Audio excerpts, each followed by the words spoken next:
Good evening, everyone. Thank you for coming. We call the meeting of the Affordable Housing Trust at 6:05. The minutes tonight are being taken, through the recording. This meeting, as you can see, with all the technology around, is being recorded, and the minutes will be taken by a professional minute taker who will listen to the recording. I have been a member of the Affordable Housing Trust since 2007, and we have worked very hard. However, each time we found land that was buildable, that would belong to the town, it became the senior center, or it's reserved for a cemetery. And so buildable land is very scarce in West Boylston. The things that make it so beautiful to live here, the reservoir, I don't know if you noticed the moon over the reservoir coming tonight. Also, the water features that we have also make it very, very difficult to build. The members of the trust include Bob Burrell, who is former director of the Housing Authority in Hudson and a current member of the Board of Health. We have Marcia Cairns, who is the chair of the West Boylston Housing Authority Board. We have Anna Mary Kramer, who is a real estate broker and a resident and interested in housing.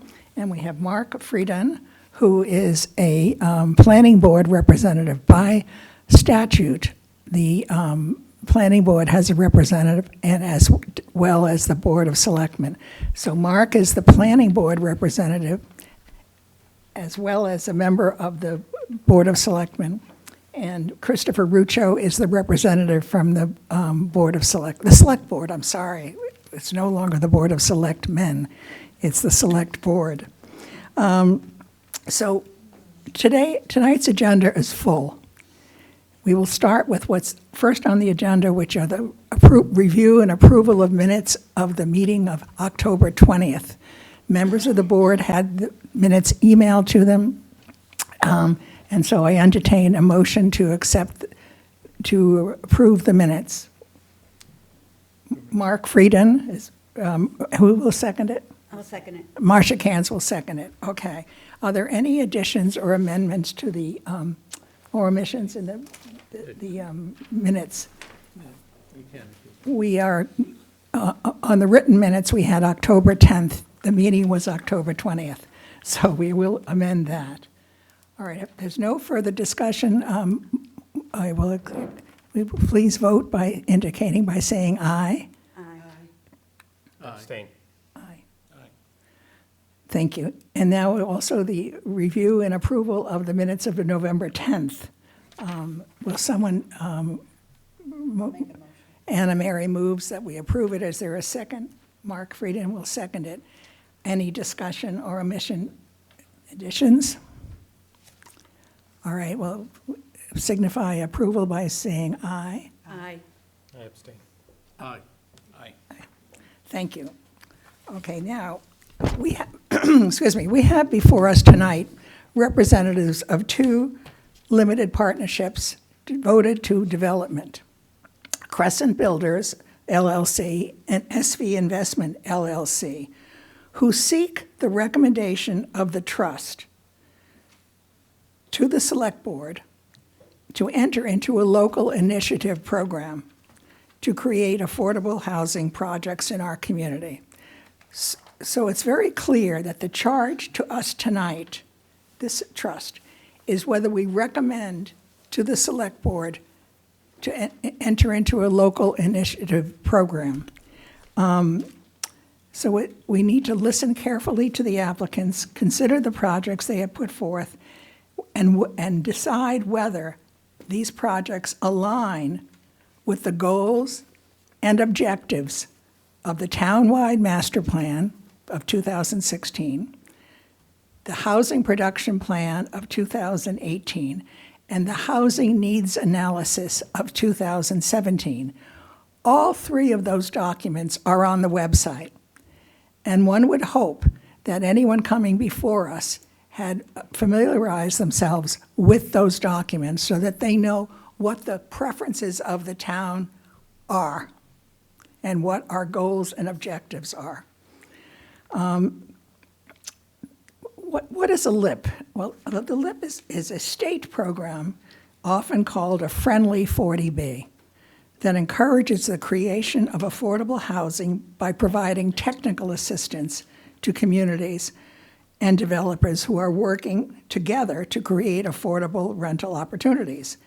In addition to technical assistance that qualifies as a subsidy, the word subsidy is very important in affordable housing, the LIP may also issue a site eligibility letter, a prerequisite for a developer to apply for a comprehensive permit.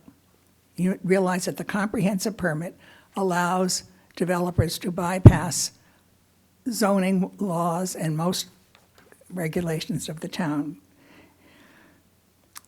So, for instance, higher density or so forth, you understand. So the process tonight is very simple.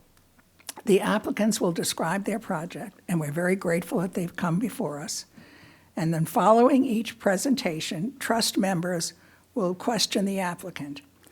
Then the floor will be open to residents for your questions and input. Realize that the scope is only whether it aligns with our housing goals and objectives, and we are not discussing tonight sewer, traffic. That's not in our purview. Our purview is simply whether this project aligns with our plans and should be recommended to the Board of Selectmen as for a LIP project. Is that clear? Oh, good. So, should comments, so I know that we can count on you, each of you, to adhere to the rules of engagement and be civil in your remarks. I know that. Should comments become repetitive, we will move to limit discussion.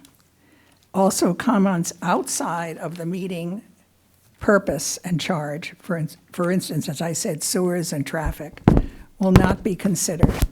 However, if you have comments on those issues, please direct them to the town administrator and the select board. Actually, the select board is meeting on Tuesday, December 13th, to discuss these projects. At 6 o'clock, is it, Chris? I believe so. I'll double check. Okay. So, 6:30. Is that? Town administrator's on. Well, I neglected to tell you that the town administrator is not here tonight because she has a convenient case of COVID. That's what I called it this afternoon when she confirmed with me. I said, oh, how? So we wish her well. We wish you well, Jennifer. She's been working like a dynamite person. She's amazing. But we're sorry that she has COVID, for sure. So with that, may I introduce Mr. Iqbal Ali of Crescent Builders to inform of his project at 73 West Boylston Street. If I could, Madam Chair, just as the chairperson said, I'm a member of the Board of Selectmen. I'd just like to disclose any votes I take at the Affordable Housing Trust meeting will be based on information I receive at these meetings. Just wanted to disclose that. Okay. Thank you. And they have the cord right there. They can plug right into the. Mark, do you want to say that too? Does Mark need to say that? I think you should. Shouldn't Mark say it too?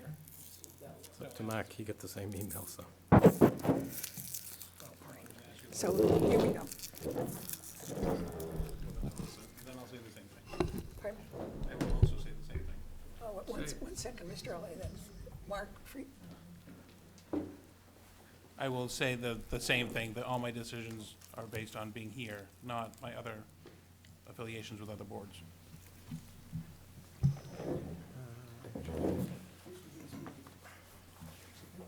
Yep. Get close. Okay. Great. It is up on the board.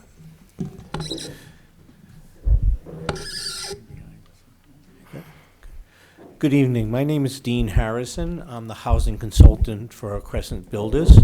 I've been doing affordable housing for over 30 years. I do consulting for 40Bs throughout the state of Massachusetts.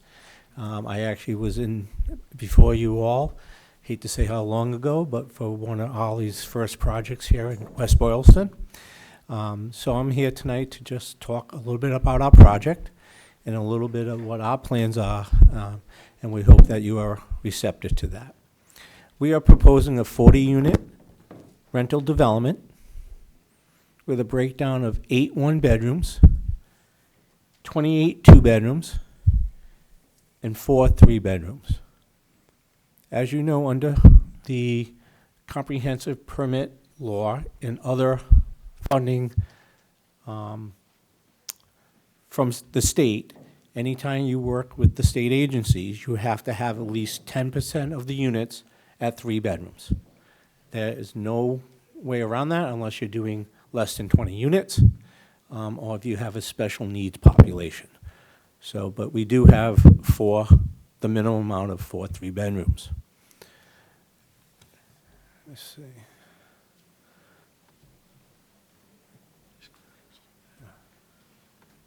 Oh, sorry. Yeah, that's the same. This is a site that's located, this is a site that's located on West Boylston Street. It had approximately 2.5 acres. We're proposing a 3-story building, which contains a mix of the 1, 2, and 3-bedroom units. We have parking out front of the building, which includes approximately 2 parking spaces per unit. And then open space in the back.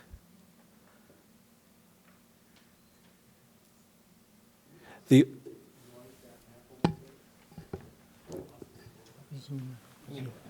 you got it? Yes, sir. Thank you. Sorry, I'm not the technical guy.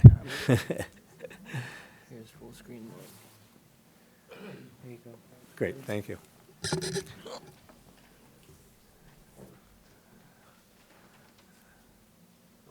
Oh, yeah. Okay.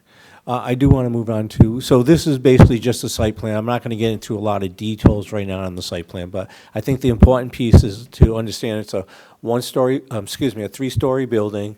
One building will house all the units. We have parking, as we said, 2 parking spaces per unit. This is a rendering of the proposed building, which Ollie has used in other previous developments. You can see it's garden-style, 3-story walk-up. Oh, this is tough to see, but these are the individual units. Can you rotate it? Spin and zoom in. Yeah. Let's go back. Let's get out of here and let's just zoom in. Normally. Spin it. Okay, yeah. And then you would just like drag it to show it. Okay. So this just gives you a typical layout. Obviously, you have the entrances, you have the kitchen area, combined dining, living area, living room. You have, we include in the 2 bedrooms, 2 baths, as you can see here. And then it's pretty typical. Obviously, when you get into the larger 3 bedrooms, we do have at least a bath and a half. Do we have any 3 bedrooms? Yeah, that's 3-bedroom up top, number 107. So you can see the layout there. And we have 2 full baths and a bath and a half bath. And to go a little bit further in the chair, ma'am's introduction about LIP. LIP is a local process that we go through the Department of Housing and Community Development, which is different than going through mass housing. You can basically choose either one. Obviously, the LIP program is meant to be with the cooperation of the community. When we go in front of the board with the full application, it's really asking the Board of the select board to basically support the project only in concept. It's not asking them to support the project in whole. It's only to get their support for our application. The process, once we submit the application with the town support, is DHCD will set up a site visit that is open to the town, and it's not a public meeting, it's just basically a meeting, and what we normally do is also let people know that the abutters know that they can also attend. The purpose of that meeting is to determine if the site is sufficient for the development being proposed and how it fits into the community. At that time, also, the town, as you probably all know, gets a chance to submit a letter to DHCD and stating any concerns, any supports, or kind of what they would like to be looked at while they're doing the process of the review for the LIP application. Once the LIP application is approved by DHCD, as you mentioned earlier, it's basically what I like to call the golden ticket to get in to see the Zoning Board of Appeals. That's where the process really starts. That's where the town has the input in the review. And the difference is, as has been mentioned before, is that the ZBA acts on all of the town's boards. And as the chairperson stated earlier, they also, under 40B, we have a right to ask for certain waivers. It's not a blanket waiver. We have to be very specific. So for example, if we came in and said we wanted a waiver from setbacks, we have to say where they are and why we need them.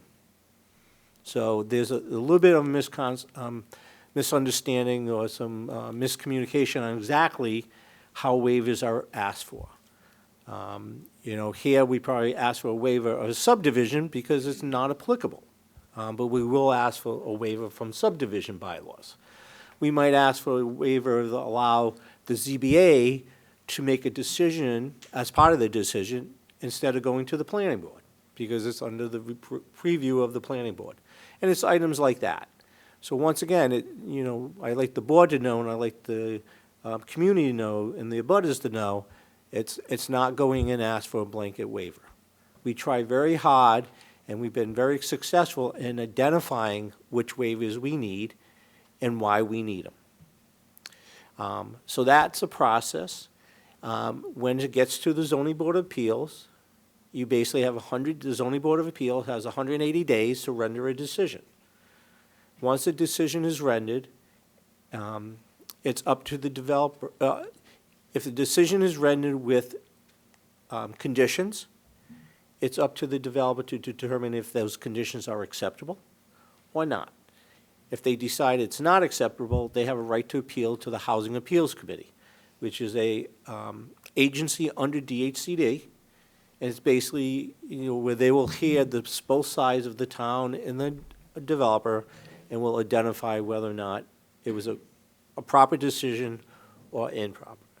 And what is looked at is whether the need of affordable housing is greater than the local, either bylaw or the local zoning ordinance or the zoning local wetlands, if there was wetlands on the property. And so it's not just because we say we want it, it's the decision should be made on the local needs, and then if the Housing Appeals Committee can determine that the needs for affordable housing outweighs the local bylaw or ordinance or so forth. So it's quite a process.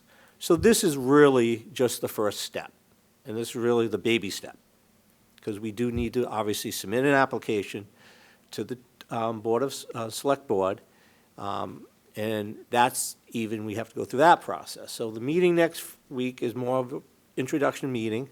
If we find that it's positive, we then will work to provide the board with a letter of support, and we probably come back in front of the committee also on with that before that next step with the board. So with that, I kind of wanted to keep it brief tonight, understanding you have a lot on your agenda. And So if you like to, obviously, we're here to answer any questions from the board or the audience. A broad question is how will the community benefit from a LIP with you? The way I see how communities benefit from that, it is a cooperative process. We are working, like we said, we work with the trust, the Affordable Committee here. We work with the Board of Selectmen, Select Board, and obviously work with the abutters and the various departments of the town.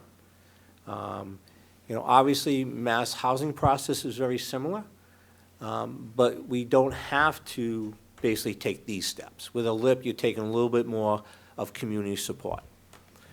We believe the development, you know, 25% of the units will be affordable for families below 80% of area median income. And I looked up before I came today, I looked up, you know, based on on West Boylston's income summaries from HUD, that basically the median income for a family in the West Boylston area is $114,000, okay? Obviously, that takes into every consideration. For this development, looking at the number of units, the bedroom sizes, and so forth, based on the median income, for one bedroom, the gross rent would, right now, based on 2022, it would be $1,657. A two-bedroom is $1,990, and a three-bedroom is $2,299. That includes the heat and. That's gross of any utilities. If the tenants have to pay heat, hot water, and so forth, there's a deduction each month for that, so the gross rents will actually go down. Because the whole premise is that you pay no more than 30% of your income, including utilities. All right, so if utilities were $100, we would say the one-bedroom rent they would pay for the living in the unit would go from $1,657 down to $1,557,000. Right? But that depends. They come out with utility allowances through the state. So they tell us what the utility allowance would be for a one-bedroom in a garden-style development, and then we would have to back out of that. As you probably all know, as part of our final approval, if the decision is rendered, we will enter into what is called an affordable fair housing marketing plan and a lottery plan. And what that is, and as part of that, you have a regulatory agreement. The regulatory agreement is the document that basically outlines, that says that 25% of the units, and there'll be a breakdown of which units, you know, certain percentages of one, certain percentages of two, and certain percentages of three. We don't say, oh, all the one-bedrooms will be affordable. We do try to break it out so each level at least is close to the 25%. That will be put into a regulatory deed restriction, land use restrictions, various names out there. But we'll say that these units will stay as affordable in perpetuity. As long as the comprehensive permit is in place, the units will stay affordable. If Mr. Ali decides to retire in 10, 15 years and wants to sell off the property, whoever acquires the property has to keep it affordable, right?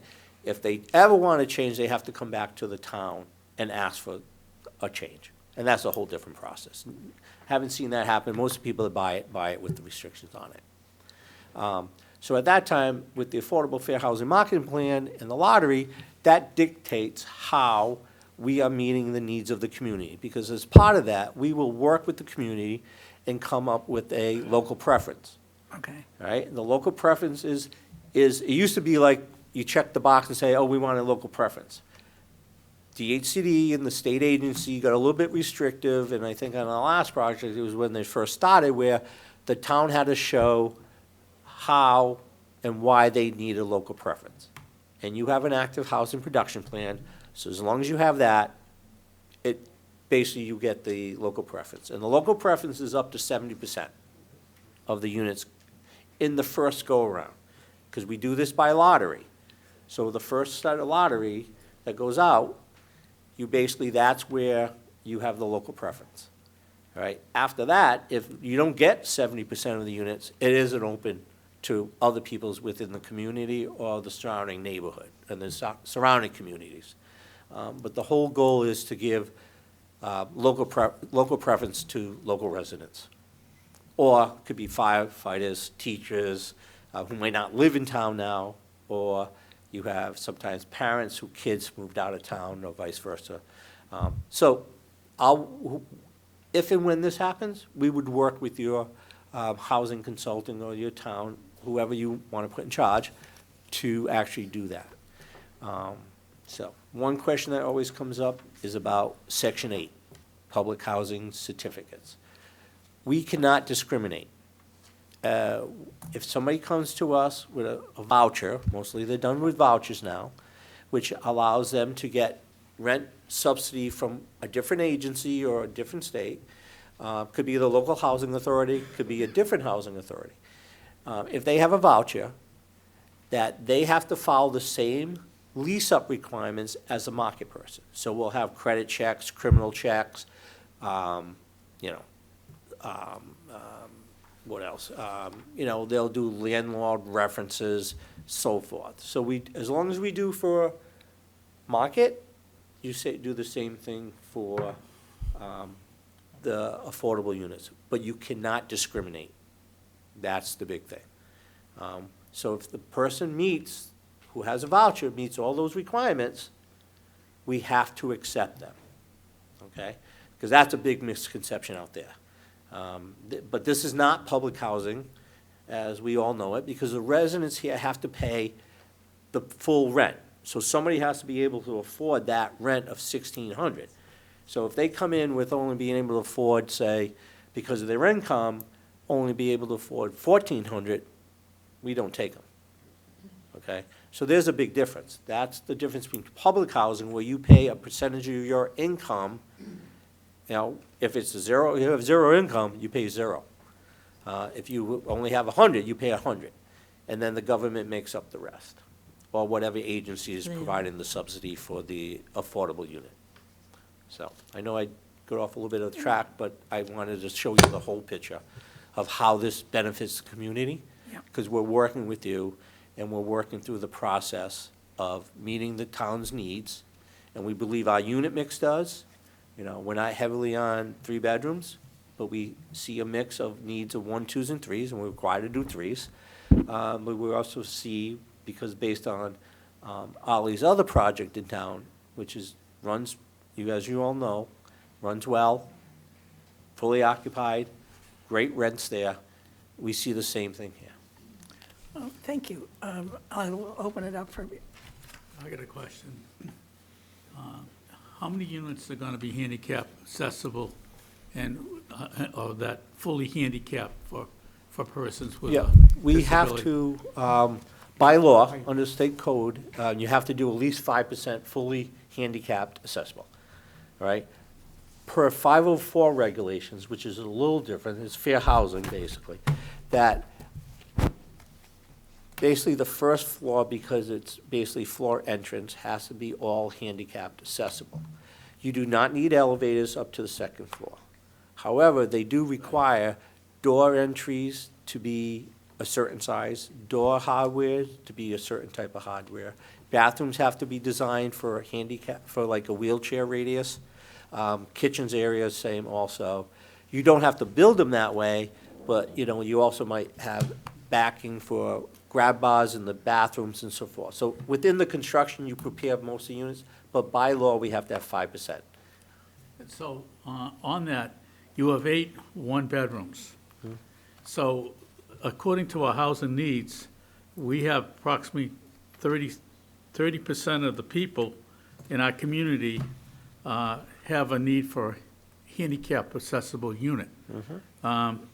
So that, if my math is correct, that would make it maybe 12 one-bedrooms as opposed to the 8.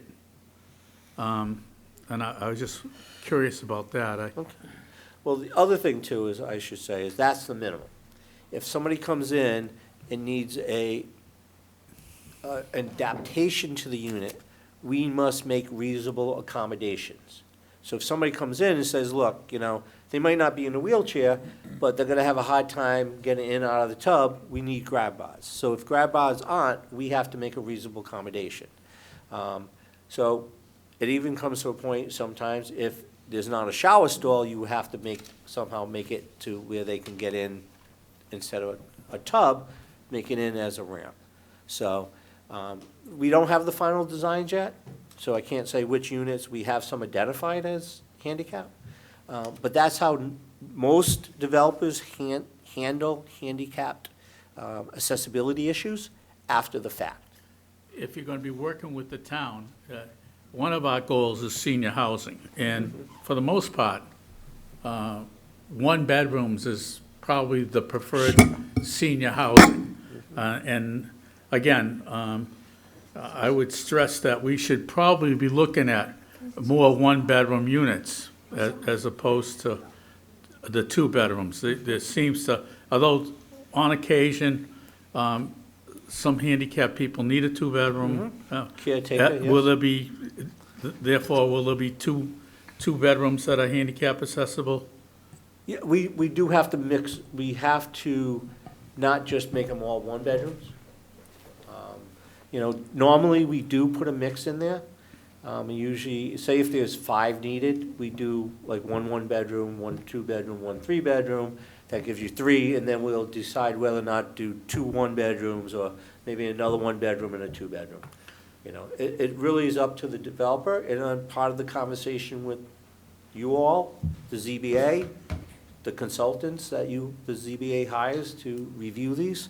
So it's up for discussion. There is no magic number. So getting back to the rents, I'm curious, have you decided what the utilities are gonna be there? Are there gonna be separate utilities for every apartment? Or is heat gonna be provided? You're gonna do separate, heat, hot water, is all gonna be separate? Okay, because, you know, when you, I'm very familiar with the state. I worked for them for 40 years.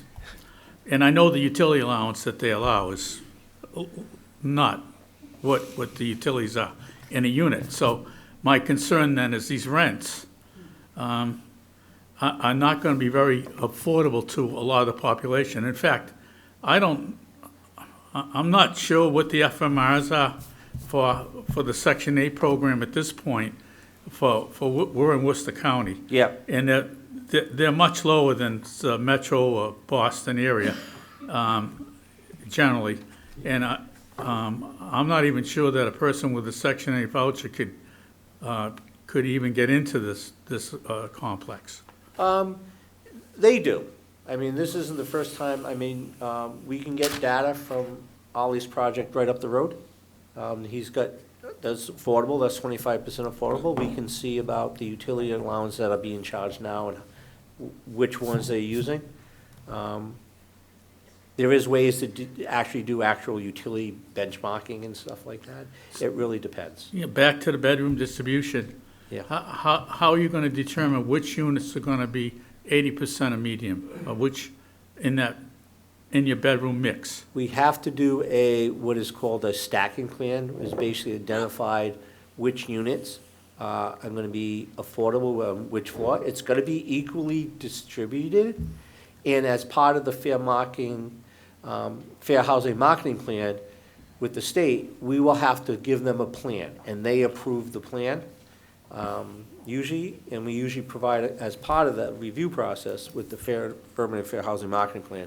We do provide that to the town, and they have the right to look at that and make comment on that also.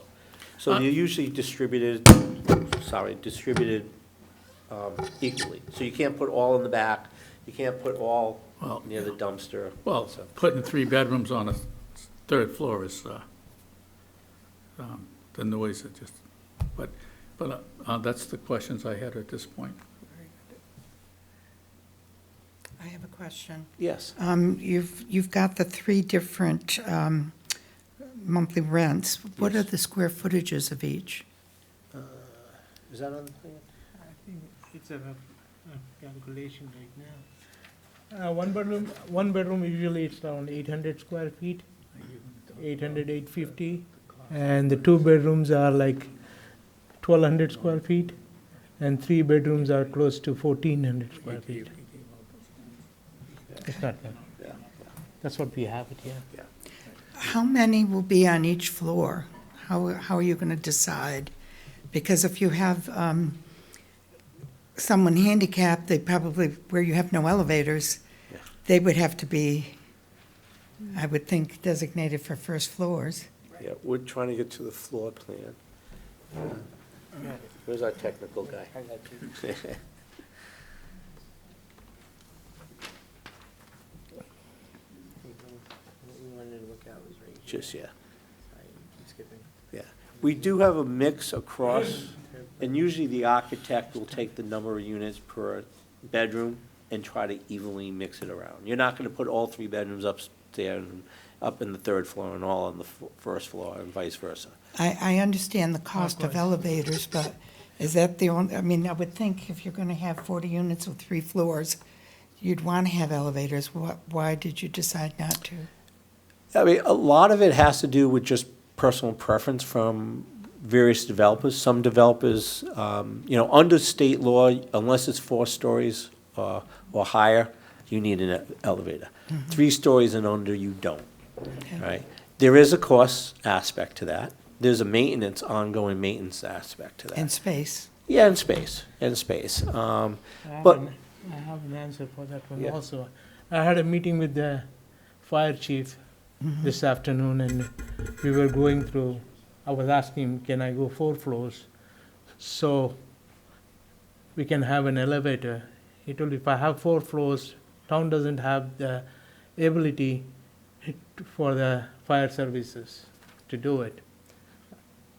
And providing that, we are limited to 3 floors. Unless it's accessible from all 4 sides, where the truck can go around, drive around and do it, then I think we can go with 4 floors. And at that point, you would consider you would have to put elevators. If I have 4 floors, I have an elevator.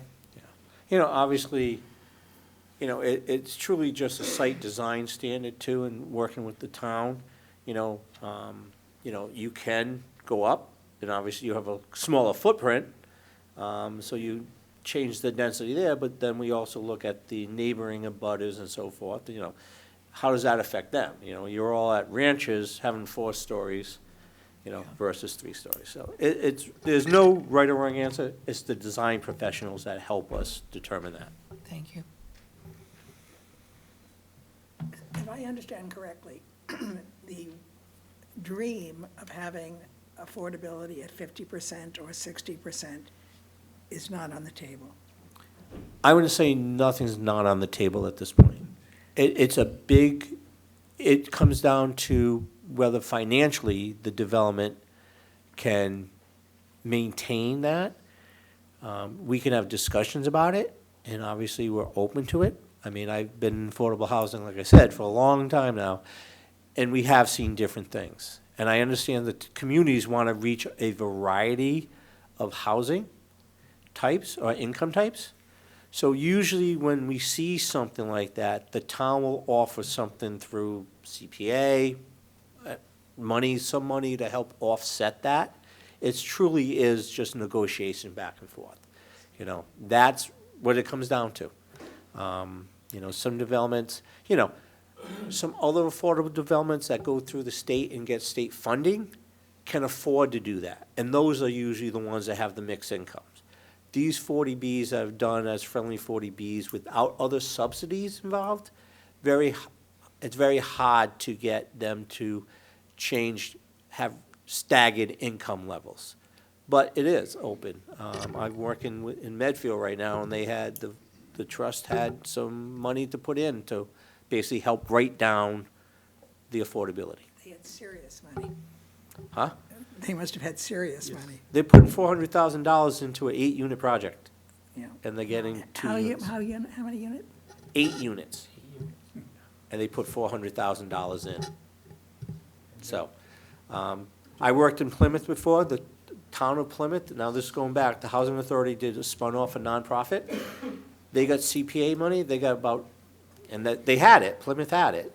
They basically got $2 million of CPA money to make it 100% affordable at different ranges.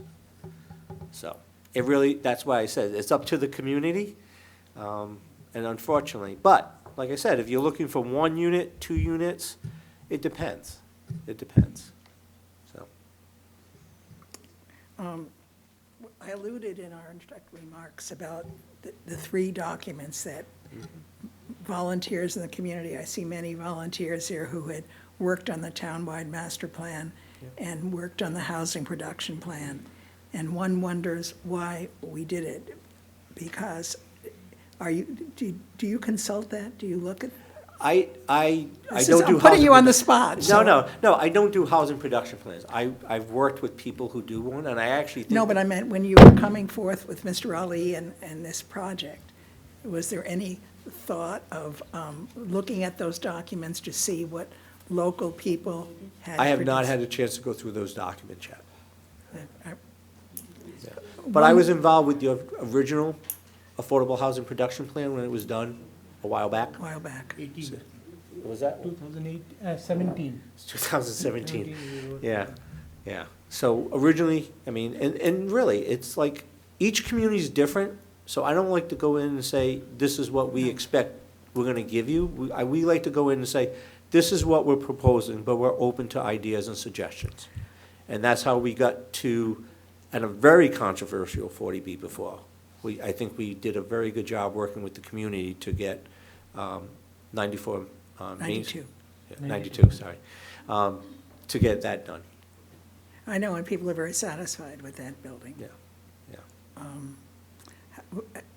It's just, the universal access is very important to us. The care for seniors, the housing needs analysis definitely documented the need for seniors on fixed income who want to downsize, can't afford to, and want to stay in town. And the fact that so many are on disability, what's the percentage, about 30? Some 30%. 30% of the, that was shocking to me Yeah. to learn that. So our concerns are alignment. One of the things that's very positive in Europe is your location. You are on West Boylston Street. You are near the bus that goes to Walmart, which is a very important access piece. There was some question about the land with your neighbor behind. Are you resolving that? Yes, we have it in the plan. Show the plan. Yeah. Show the site plan. We have marked it up because there was an administration file by them. So I have it in the plan already marked on that one. I can show you that. I think I just wanted to Yeah. bring it out. Yeah, yeah. I'll show it to you. Yep, we're getting there. You gotta get rotated. To answer your question about the seniors and such, you're 100% right. There is a dire need for senior housing.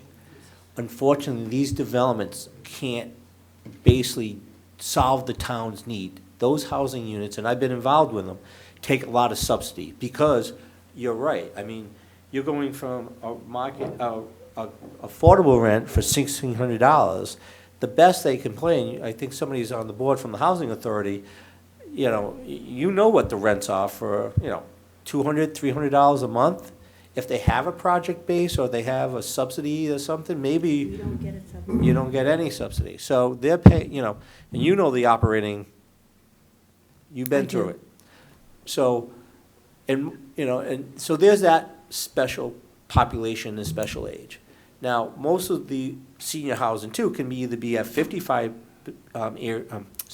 years 55 and older.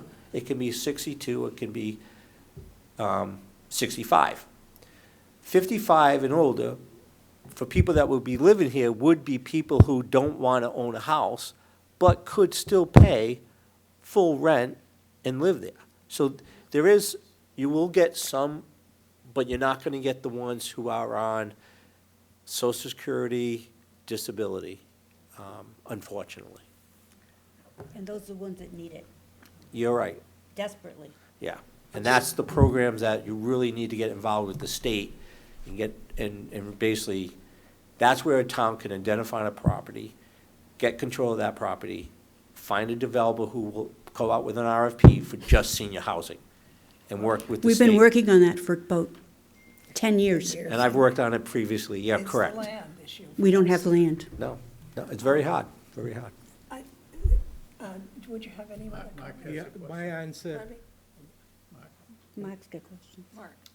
Don't let him finish. I'm I'll sorry, finish go it. You had a question about the rare land where we had an adverse position going with the lawsuit. That's the portion which was in dispute, so we took that thing separate. It will be undisturbed.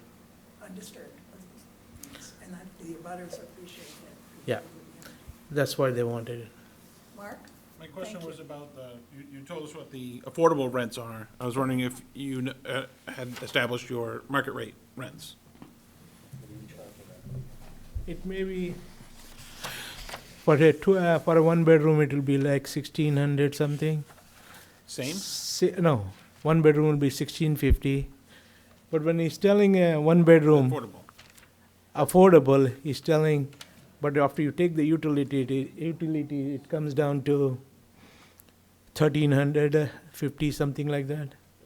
Because there's a formula of what they do. But a straight market rate, not affordable qualified. Non-affordable will go for close to 1,650. Same, Without utility. Without utilities, it will be 1,650. Yeah. 1657 is with utility. Yeah. right. And so the 1990 is the two-bedroom Yes. market rate, and the 2299 is, okay, Something. And then you, puzzling. yeah, you try to have a 10% market window. Excuse me, you want to make sure your market rents are 10% higher than the affordable rents, or say it vice versa. Your affordable rent's at least 10% lower. But it's 10% lower because of the utility requirement. That's normally what happens, yeah. Mark, there's another thing on it. When he tells, okay, if after all the calculation, if the one bedroom comes to $1,400 and somebody can afford $1,300, yes, we don't want to leave the unit empty. We are going to rent that thing for $1,300. It has happened before. Most of them it happens because we had to work with the client. At the same time, it's not worth keeping the unit a couple of months vacant. We like to work it out with the customers. Okay, I mean, well, that's terrific news that you would, We have done it and we are doing it still in our project. That's why we have 100% occupancy, even affordable, at 92. Remember, Since we started nice it. job. Since we started it, we have 100% occupancy, market and affordable. Yeah, we had to lower our rents on market and affordable initially. It's picking up, but it's not up to the mark because most of the neighboring towns, like Right. Shrewsbury and Boylston, they are $300 more than what we are charging for market rent. Oh. $300 to $400 more. Since my strategy was to keep the units 100% occupied all the time, So you work with the rent. we work with the customers and we get this thing done. because you remember, this is the maximum rents. So this The is max. the maximum affordable rent. You can't go over that, right? The incomes, you can't go over by even a penny. However, as Mr. Ollie said, in his business, in his idea is he'd rather be 100% occupied, even if he has to lower the affordable rents, which is fine, because now you're opening it to somebody who maybe is not at 80% of median income, at 70%, you know? So that's his personal business decision. Right. To me, it has Interesting. nothing to do with my affordable rents. Any more questions? Can I ask about the consultant's experience with, when you did do senior housing, what would be the difference between this project, or what would you have to do to convert this project to be more like one of your senior projects? Now, obviously, there'd be some design changes, because you probably, you definitely Elevator, wanna- maybe. Yeah, elevator, definitely more probably handicap units if you got that population. The big thing is bringing in free money. I mean, that's what it comes down to, because the whole idea here is, it's like everything else, you've gotta have a mortgage, just like if Yeah. you had your own home mortgage, right? So, you could, if you're only being able to pay 500 towards a mortgage, you're only gonna get a mortgage of, say, $1 million, right? Well, if you pay 700, you get $1.5 million. So to make these deals work, because there's a certain cost, now basically 300 plus a unit to build these units, if not higher, that because the rents are so low, you can only get so much first mortgage. So you gotta make the rest up in subsidies. And that's where you see, like Plymouth, we had, I would say, the first mortgage is about 25% of the total development cost. 75% was free money. And, I mean, we've been trying to use free land as the start. yeah, that's, I mean- yeah, anything you do to cut the cost down, too. Thank you. With your permission, Board, I'd like to open up to the residents. If anyone has questions, would you stand up? There's a microphone here, and identify yourself and make your comment. Just go to the microphone if you have something.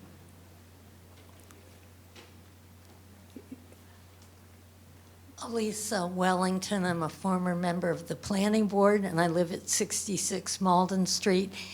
I just want you, for the rest of the people here, to tell us how the land is presently zoned, and because when I believe it's business zone, right? And residences are allowed in the business zone, so you meet the zoning there. And the other thing I think you need to point out is that this proposed affordable housing project does already have access to the town sewer, unlike the 18 Malden Street 40B proposal, which does not meet the zoning and does not have access to the town sewer. So from my point of view, it's in an appropriate place for the town based on all the rules, zoning, and master plans we have. Thank you.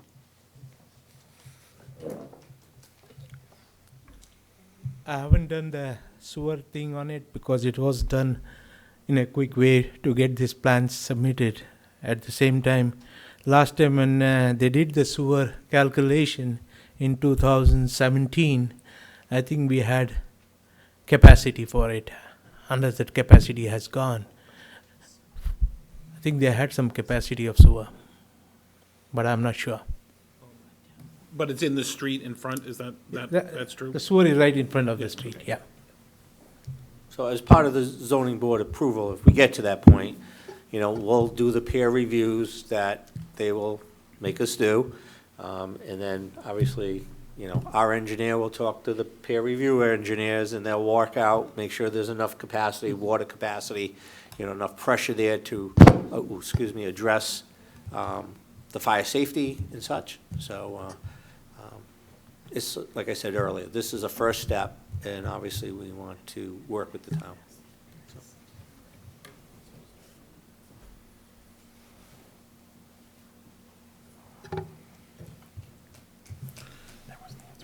Chris Berglund, I live at 340 Goodale Street, and Chris Berglund, 340 Goodale Street.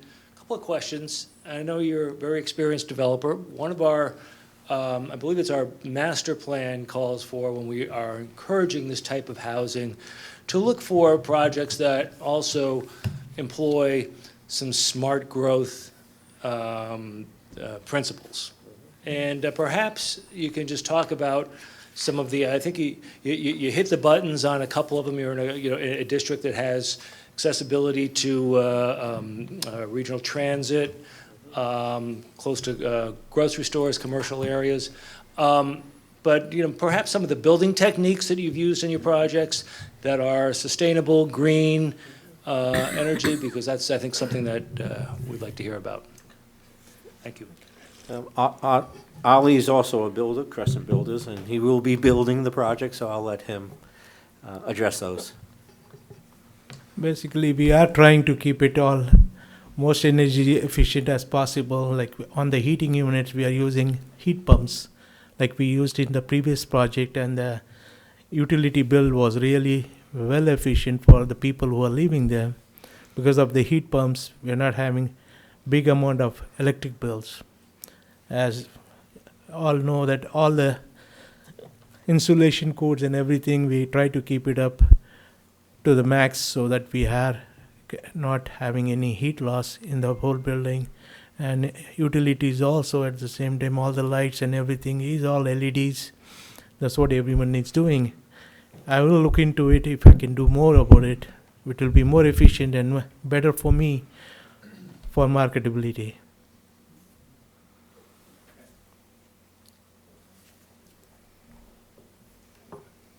I'm loud enough, I could probably just yell. I'm Ellen Dunlap, Linwood Lane.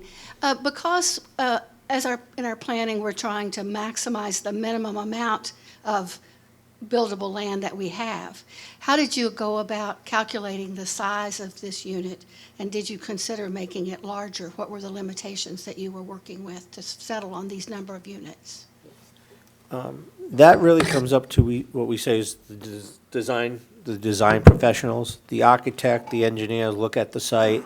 They look at, trying to maintain open space, address the parking. We meet 2 to 1. I mean, 1 spot for every, 2 spots for every unit. I think that's very inefficient because if you can open up more open space, there's much data out there, and I know this is always a sore spot, even amongst members of the board, of whether have more and be a Walmart or do less and have more green space. But there's time, we have more landscape on the property, but it's really up to the design professionals to maximize the site as properly designed, and also for the architect to basically say, okay, maintaining certain square footages for the units that we want to market, how much space we have. Any other questions from?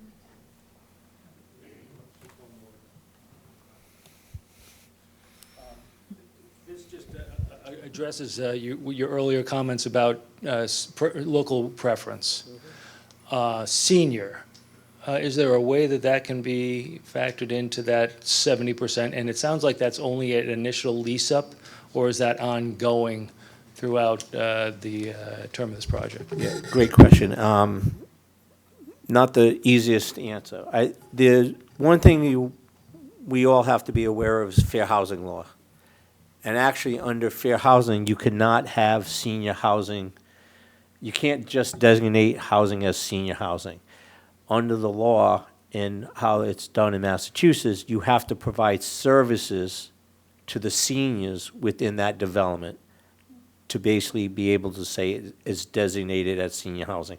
Same thing with veterans housing. I did a project in New Bedford. It ended up having, besides veterans, it did have some other non-veterans because of fair housing. But in the preference, you could identify that as a preference within a family fair housing marketing plan. But that's something we would work with the town to say, once again, you want to make sure they can afford to live there also. But that is part of the local preference. Are there any more questions, comments? Oh, Chris. You ask good questions. So the last thing that comes up, talking about sustainable development, smart growth, have you, give me an example of maybe some enhancements that you've worked with the town when you've worked with in a LIP project type of arrangement, like whether it be additional sidewalks, safety, some kind of an example where you've worked with the town and given something a little on that side. That would be great. Thanks. Last question, I promise. I won't specifically talk about what Ollie has done in the past, but some of the things I'm seeing now is on site engineering, working with bioswales, rainwater collections, items like that. And Ollie, I don't know if you have any different personal experience.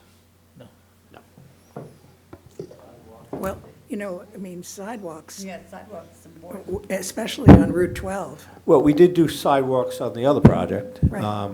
You know, most of the times, we don't see that an enhancement, that most of the time, that's a requirement. Right, the ZBA will get on that. Yeah, I mean, so most of the time, if you want to do improvements, you look at different building materials. There are different building materials out there now. There's insulation, as Ollie mentioned before. Like I said, we're preliminary doing site engineering. Instead of doing underground culverts, underground retention, you try to do work more with swales and bioswales and rain collection areas. Well, we are very grateful for your coming. I want to assure you that we've taken it very seriously. We have a grid that we're going to be judging the projects on, how they align with our goals, as I mentioned in the introduction, and had the affordability issue and location. That'll all feed in to how we vote to make a recommendation to the select board. Great. And your presentation was very informative. Thank you very And much. thank for you. having You the did time great. in front of you tonight. Thank you. Thank you. Now enjoy the holidays. I have those income data sheets if you want them. Pardon me? I have the income data sheets if you. Oh, that would be good for someone who understands that. It shows how to calculate the affordable rents. Give it to Mark, yeah, please, thank you.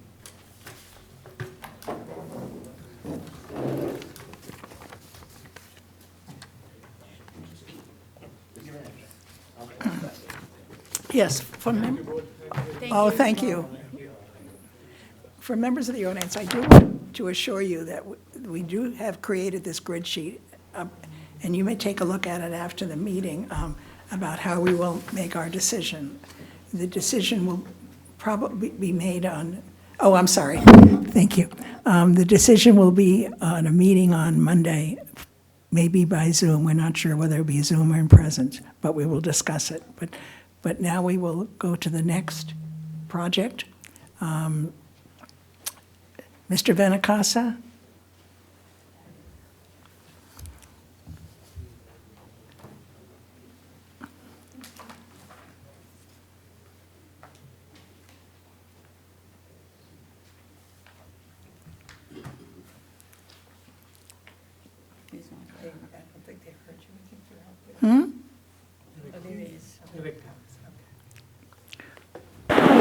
Welcome.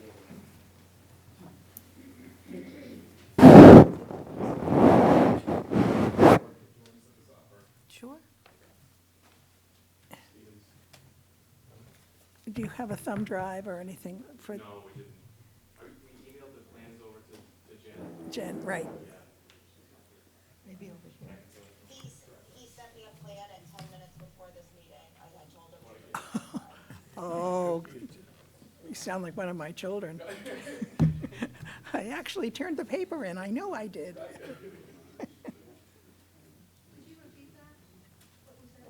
So she said that she received the plans 10 minutes before this meeting. She asked these gentlemen to bring it on a thumb drive.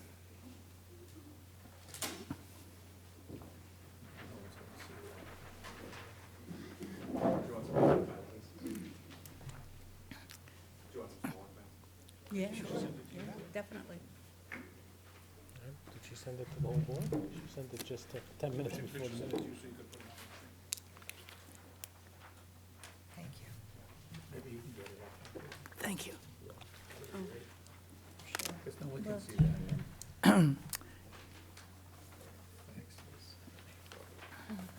Do you have another one?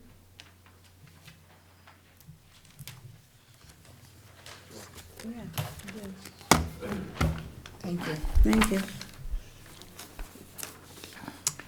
By way of introduction, my name is Patricia Halpin, and I'm the chair, currently the chair of the Affordable Housing Trust. On my far left is Mark Frieden, who is a member of the Select Board as well, and the Planning Board. We have Bob Barral, who is the retired former Director of the Hudson Housing Authority. We have Christopher Ruccio, who is the representative from the Select Board to the Affordable Housing Trust. Marcia Cairns is the chair of the West Boylston Housing Authority. And Anna Mary Kramer is a real estate broker and a resident member of the trust.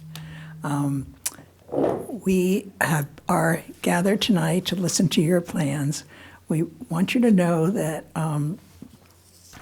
our decision is based on our decision whether to recommend your project to the Select Board for a LIP is based on how well your plans align with the stated housing goals and strategies contained in the townwide master plan of 2016, the housing production plan of 2018, and the housing needs analysis of 2017, which are all available on your website.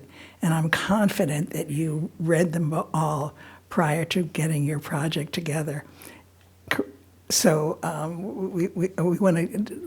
we've created a grid based on these strategies, and our decisions will go with that. Okay. So would you start with the procedure? Will be you make your presentation, as you would understand.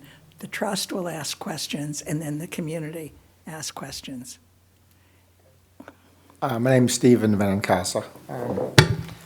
I live in Shrewsbury, Mass, and this is my nephew, James Benincasa, from Southborough. And we have this property here on 18 Malden Street, which we have under an agreement that we're working on. We've done a few concept plans. We've had a few meetings with some of the departments in town, and we've got some of their feedback. This is our first time meeting with you, so we welcome this opportunity to work with you. I hate to break your confidence, but I didn't read the whole manual. My eyesight isn't as good as it used to be. I used to be able to buzz right through that, and now I struggle with my reading.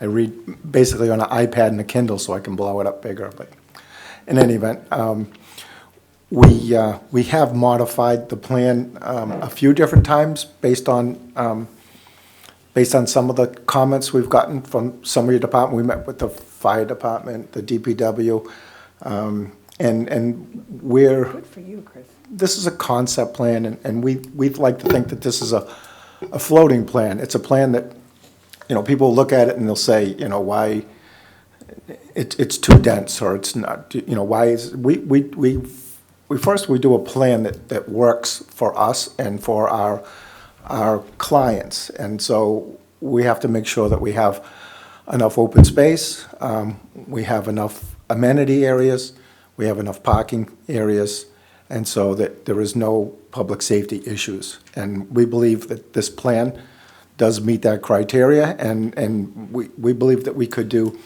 higher density, we could do lower density, but this is a plan that we think works for the site here. But we are happy to modify this plan, given your feedback and guidance on what you would like to see in your town. A little history on myself is I've been a builder 47 years in the Worcester County area. I grew up in Worcester, I moved to Sutton, I lived in Westboro for the last 30 years. I live in Shrewsbury now, but I've developed in this town back in the early 80s. I built up on Lee Street and Brooks Crossing was my development, and I've done literally, I've probably built 4,000 or 5,000 houses in my day. We're still building now. We build from Wellesley all the way back in, up and down 495. We build between 60 and 100 houses a year. It'll slow down a lot this year. But I was primarily a single-family developer. I did build my first apartment building in 1987, so I've got some history on that. Recently, we started building apartments about 5 years ago. We built a project in Millbury called Cobblestone, which we're extremely proud of all of our developments. And I think if you look at our developments and you look at any of our competition, and I don't care who they are, we like to think that we stand above and beyond. And we we love this site that we're working on here. We think it's a great site now, and it'll be a great site for our clients. The fact that people can live here and walk to the school and walk to the park. You could have teachers that could live in this and walk to walk to work. You could have students that walk to things. We think it's a fabulous location, and we think that we are the ones to build this because we are the ones that are going to build something in your town that's going to last 100+ years. And so, when you pick someone, I think you want to look at their track record. You want to see what they do, and I want you to take note of the projects we build. My calling card is my last project. You can go back, 30, 40 years, or you can go back the last 2 years. So we built a project in Cobblestone in Millbury. We've been fully leased up since day one. We bought a project, and the one in Millbury we permitted from ground up. We bought a project already permitted in Boylston called Brookside. It's right at the corner of Sewell Street and 140. We built that about a year and a half ago, 2 years ago. That was 67 units in the town of Boylston. We permitted one on Canal Street in Millbury. It's 59 units, of which we currently have under construction right now. And what we're going to be, we plan to be start the leasing this January, and we plan on being fully filled on May. We permitted a 40B in the town of Boylston, right next door, on the corner of Sewell Street and 140. I can tell you that we initially had a lot of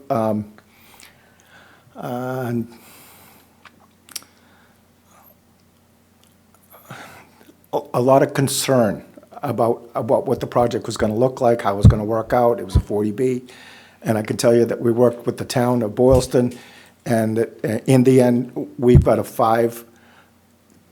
unanimous support of the project. And we'd like to think that we're going to get that here in your town, that once you see what we are prepared to do to make this project work for us, to work for our clients, and to work for the town. So we think that, we think what this site is a fabulous site. It's not a good site, it's a fabulous site. It's a great site, and these families are going to love living there. I would love to live there myself, and that's the way I like to look at every project, is would I like to live there? Yes, I would like to live there. So, again, it's a great site. We've done what we think is a good concept plan for now. We have flexibility. We're not saying this is what we're going to do. We don't care what you say. No, we're going to say the opposite. We're going to say, tell us what you like about it, what you don't like about it, and we will work with you. So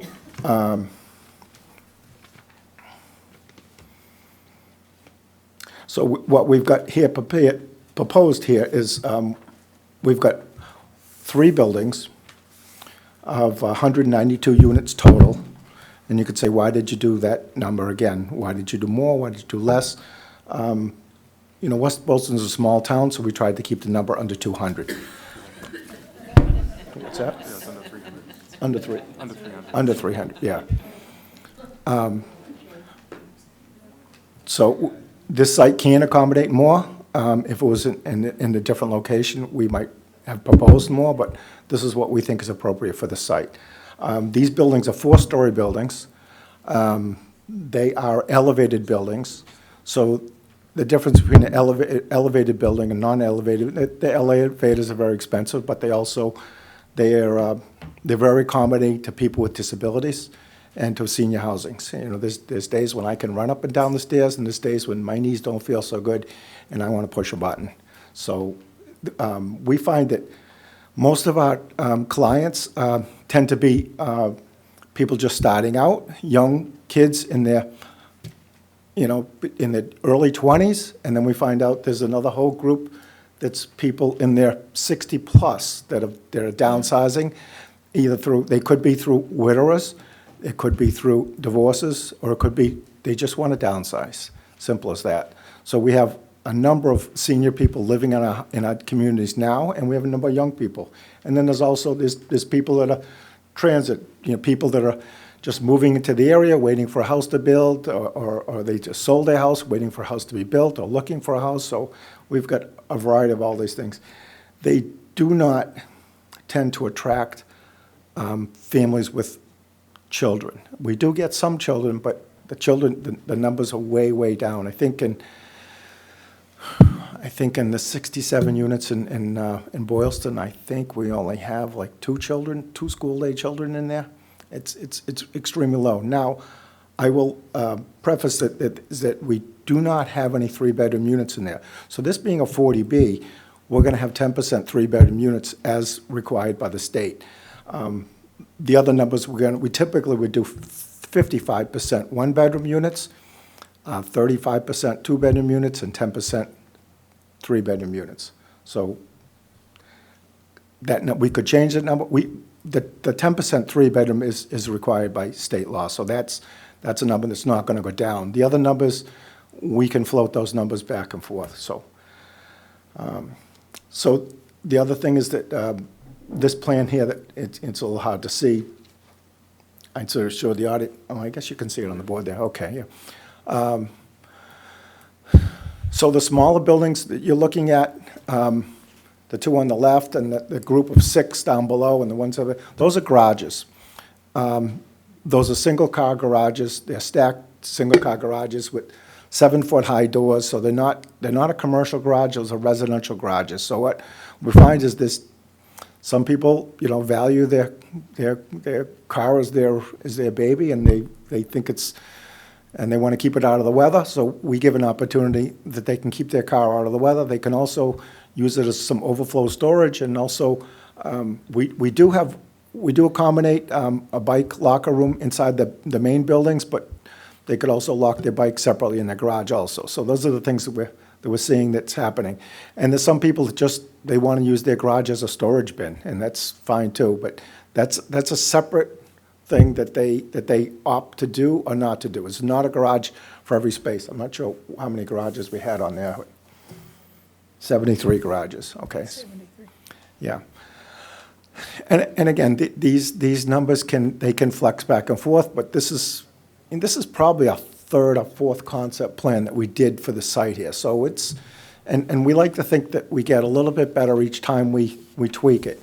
There is some grade changes, as you can see on the far right, where it abuts Newton Street, where those contour lines are really close. That's a real steep slope. So we generally stayed away from that, although we do have if you look and you see there's a little diagonal line there halfway down through that slope. That's like an access walking path that would access to the park. So to the park and also to the schools, because I think one of the great things is that this is a walkable site. You've got some place to walk to. You can walk to the park. You can walk to the school. We just think that's great. We also like to incorporate walking paths within the development. Walking paths are huge. Everyone likes, first thing in the morning, you wake up and you can go for a walk all around. I don't know what the distance was. We didn't clock the distance, but it's a good sized walk to walk around there. It goes all the way around the whole perimeter. It's a little skinny line, and that would tend to be a 4 or 5 foot walking path. And we try to incorporate those in every development because that's something that we like to do at this stage in our life. I guess you could run it if you're young, but you could walk it if you're in my category. So the walking path is nice. The garages are in there. When you come right into the development, we've got what we call a boulevard with 2 lanes coming in to a circle, and then right behind that is our clubhouse amenity building. So we would typically put a leasing office, gymnasium in there, and we would put like a lounge / coffee area where you could sit there and work on your iPad. You could socialize. You could have little meetings there if you didn't want to have somebody meet at your own particular unit. Generally, we might put some of those inside the buildings also. It depends on, we have not done a full architectural plans for this yet because we think it's too early. And also, we don't want to come to you with a plan and say, this is the plan, there it is. We want to come to you and say, this is our concept. What do you think? What do you think? That's what we're coming from. So again, and this plan here, also what we've got is, if you notice the middle of this project, there's nothing there. What we tend to do, like in the projects that we permit ourselves, this is like a quad type of space in the middle there that we kind of circle around it with our buildings. If you notice, we put our parking on the outside so that all those people that are in those buildings are going to look out over this. That's like an open slate there that we can do anything with. Generally, that would be all grass area there, but we can see that we could be putting amenities in there. So, what amenities we put in there? You could walk your dog in there. You could kick a soccer ball. You could play croquet in there. You could play soccer in there. You can do anything. That's just a nice big open space, just to stretch your legs and be comfortable. We did have meetings. So these are 4-story buildings. I told you that, and that these are elevated buildings. And because they're elevated buildings, we have to make accommodations in all these units to make them more accessible than your typical. That if you did a 2 or 3-story building, you're not required. But when you go to 4-story buildings and you put an elevator, you're required to go another level of accessibility. Thank you. So it does lend itself to accommodating the senior population, although it's not restricted to senior population. And you had a consultant here who was far more knowledgeable than I am in this area. He was excellent, and I enjoyed listening to him also. I'm a builder by trade. I'm not a consultant. I'm not a 40B expert. So if you pepper me with all those questions, I'm going to have to say I don't know. But I can tell you what I do know, and I can tell you that if you want, we'll bring a consultant in. We have an attorney that is good at. We have engineers that work with us, and we're happy to bring any or all in. We have the teams of professionals. We didn't bring them in. I didn't really know what to expect tonight, but we have the teams. We're more than capable of doing this project. As you can say, if we do this project, it'll probably be our 6th or 7th project that we've done, depending on when this gets permitted. We're also permitting projects in other areas also at the same time. So again, these will be 4-story buildings, elevated buildings, accommodated for accessibilities. And because of that, the fire department had said to us that they wanted, if it was a 4-story building, we would have to have access all the way around the building. So we added a wide, 10-foot wide, Jim? Yes. 10-foot wide. And he wants it paved. We were going to do stone dust, but he said he wants it paved, and so we're going to pave it. Not what we'd really like to do, but if that's what the fire department wants, that, and he's the public safety officer, we will accommodate that. So we're planning on doing, this plan is showing a paved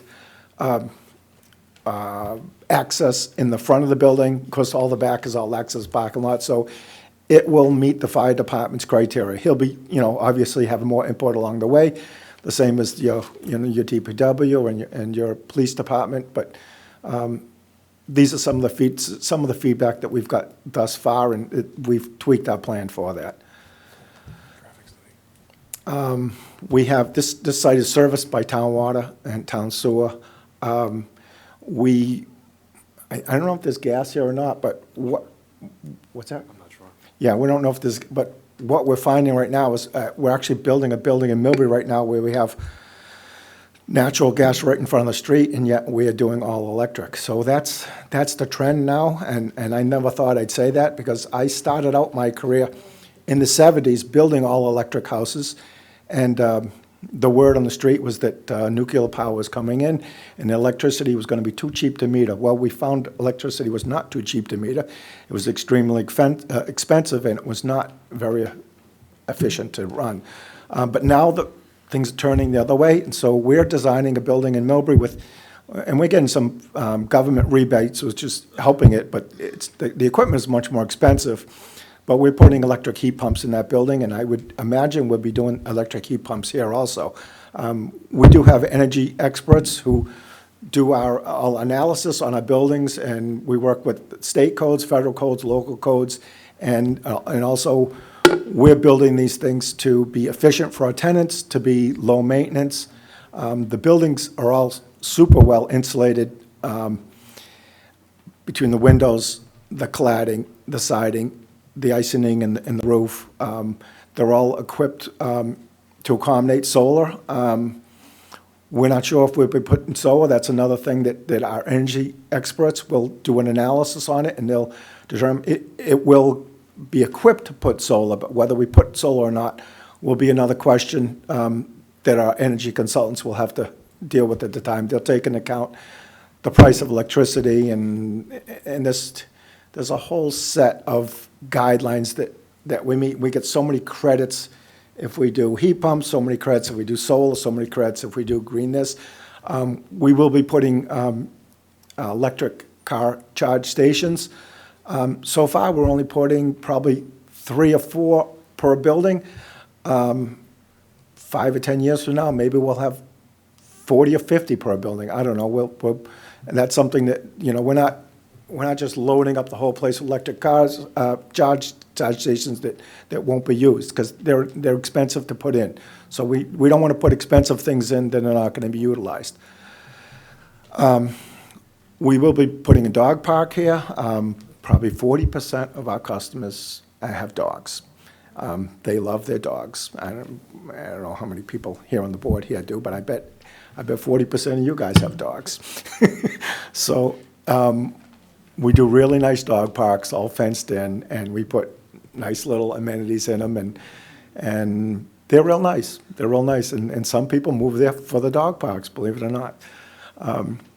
So again, we're a residential builder. They've been building I've been building 47 years, and I have to say the first 10 years I built, I was with my father, and we built what we thought were really good, well-constructed houses, but the floor plans were horrible.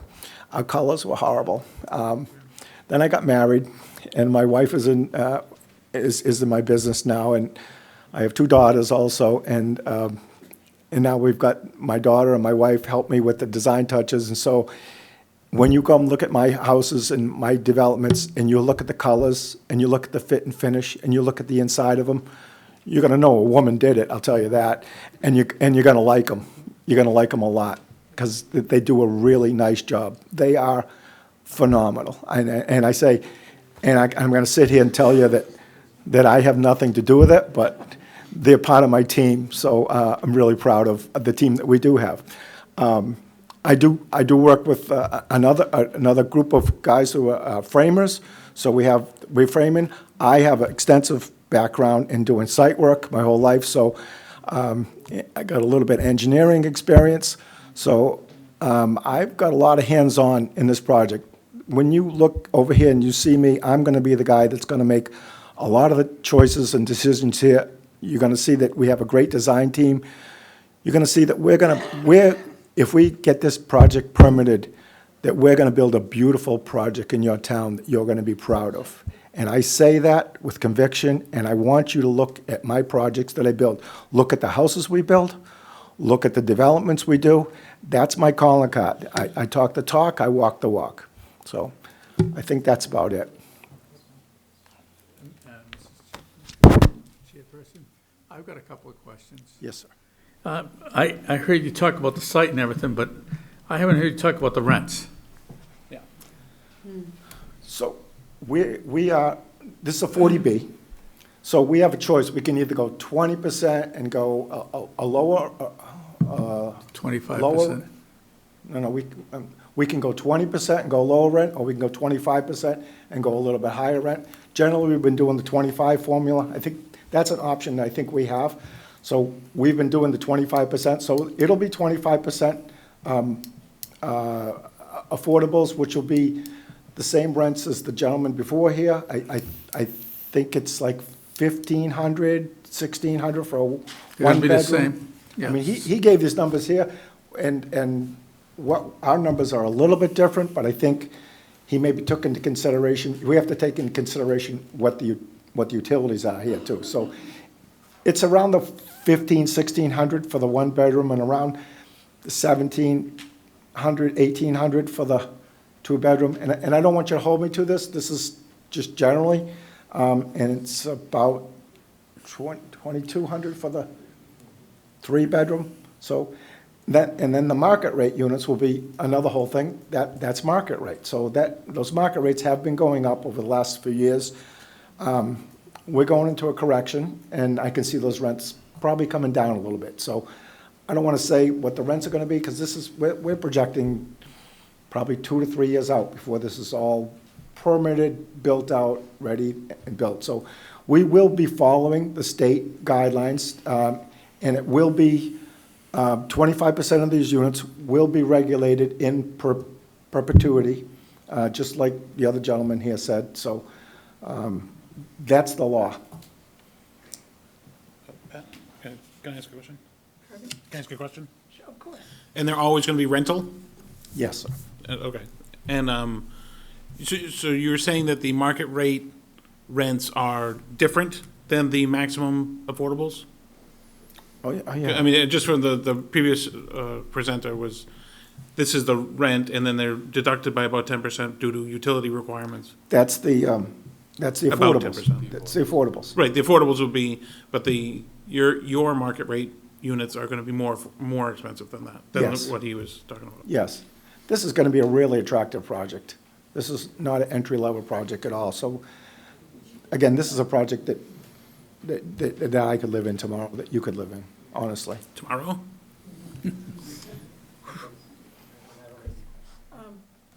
One of the comments in our Affordable Housing Trust and our housing needs analysis and our documents that we're working from is location. You know, that keeps the attractive rural nature of West Boylston that's left. There is concern about the location and access, like under 40R, access to transportation, access to food and utilities and so forth. How would you answer that? Well, you could use another supermarket, and a supermarket is the #1 amenity. We're actually proposing a development in Sutton where we're in the same plaza with a supermarket, and we find that highly desirable. We don't have a supermarket here, but so you talk about the rural nature. We're abutting a school. We're abutting a park. So, you know, our buildings are not that dissimilar. You do have a little restaurant, a little pizza parlor down there that you could walk to. You can't walk to the supermarket, but you can walk to those projects right there. You can walk to a recreation area, which is the park, which we think is huge. So you can't walk to everything, but there are some things you can walk to. We're also going to be accommodating bicycles here also. I'm actually an avid cyclist myself, so anything I can do to make this thing more like, I'm disappointed we don't have more bicycles, that we don't have more bike towns. Actually, I use your rail trail down on, is it Thomas Street? Down next to the reservoir. Beautiful amenity you have in this town. Gorgeous trail. And you could ride your bike from here to down there and then do the ride and then come back. So I think that's very desirable. Pat? What Pat was talking about from the housing production plan, it says that one of our goals was small-scale development that fits the context of the existing neighborhoods. It seems like you're creating a neighborhood here. I'm not sure. We are creating. But I just want you to know that in the housing production plan, and I'm sure you'll read it after tonight, that you'll see what our goals are, and you might look at that again. So. The thing is, you have to have a building of a certain size to pay for the elevator. An elevator's going to cost you $250,000, $300,000. You can't put that in a small building. The other thing is, the larger buildings here are the most cost-effective that you can build. You can give the most amount of square footage. You're still doing, these units are still very attractive, 9-foot ceilings and nice granite countertops and stainless steel appliances with nice fitness centers and things in them. They're really state-of-the-art, Class A apartments. To do smaller buildings, there's no way no one's going to put an elevator in small buildings, so that's one of the things. And the other thing is to get the affordability down, you need to do density. And so that's kind of why what we do with these buildings is to get the density, to get the affordability numbers down. There's no trick to it. I have a question. Are the square footages in these buildings for the different 1, 2, and 3 bedrooms similar to the first presenter? Yeah, they are similar, yes. You're going to tweak some, we tweak some of these units now, so the latest, greatest thing over the last couple of years with all the pandemic things and the work from home, so we've tried to incorporate workspaces in these unit cells. So we don't get a workspace in every single unit, but we try to. And they're bigger in some and small. You're going to get a variety. Some of them you're going to get a full study. Some of them you're just going to get a little nook in the kitchen with a little desk so you can put a computer and work there. But work from home is definitely something that we try to incorporate in the units themselves. So all those things, they tend to make the units a little bigger. So if I was designing this, 5 years ago, we wouldn't have incorporated that in there. That wasn't really that big of a hot ticket. And today, I think if you don't incorporate that you're missing the boat. So we try to hit all the buttons when we do it, and we try to do latest edge. We follow all the trends. We read and we study and we see what's going on, and we try to make our units as desirable as we possibly can. Please. One of the things in our master plan and our housing needs is senior housing. And so how can you help accommodate those? Because I don't think the rents are going to be affordable for seniors in this town. They're not affordable.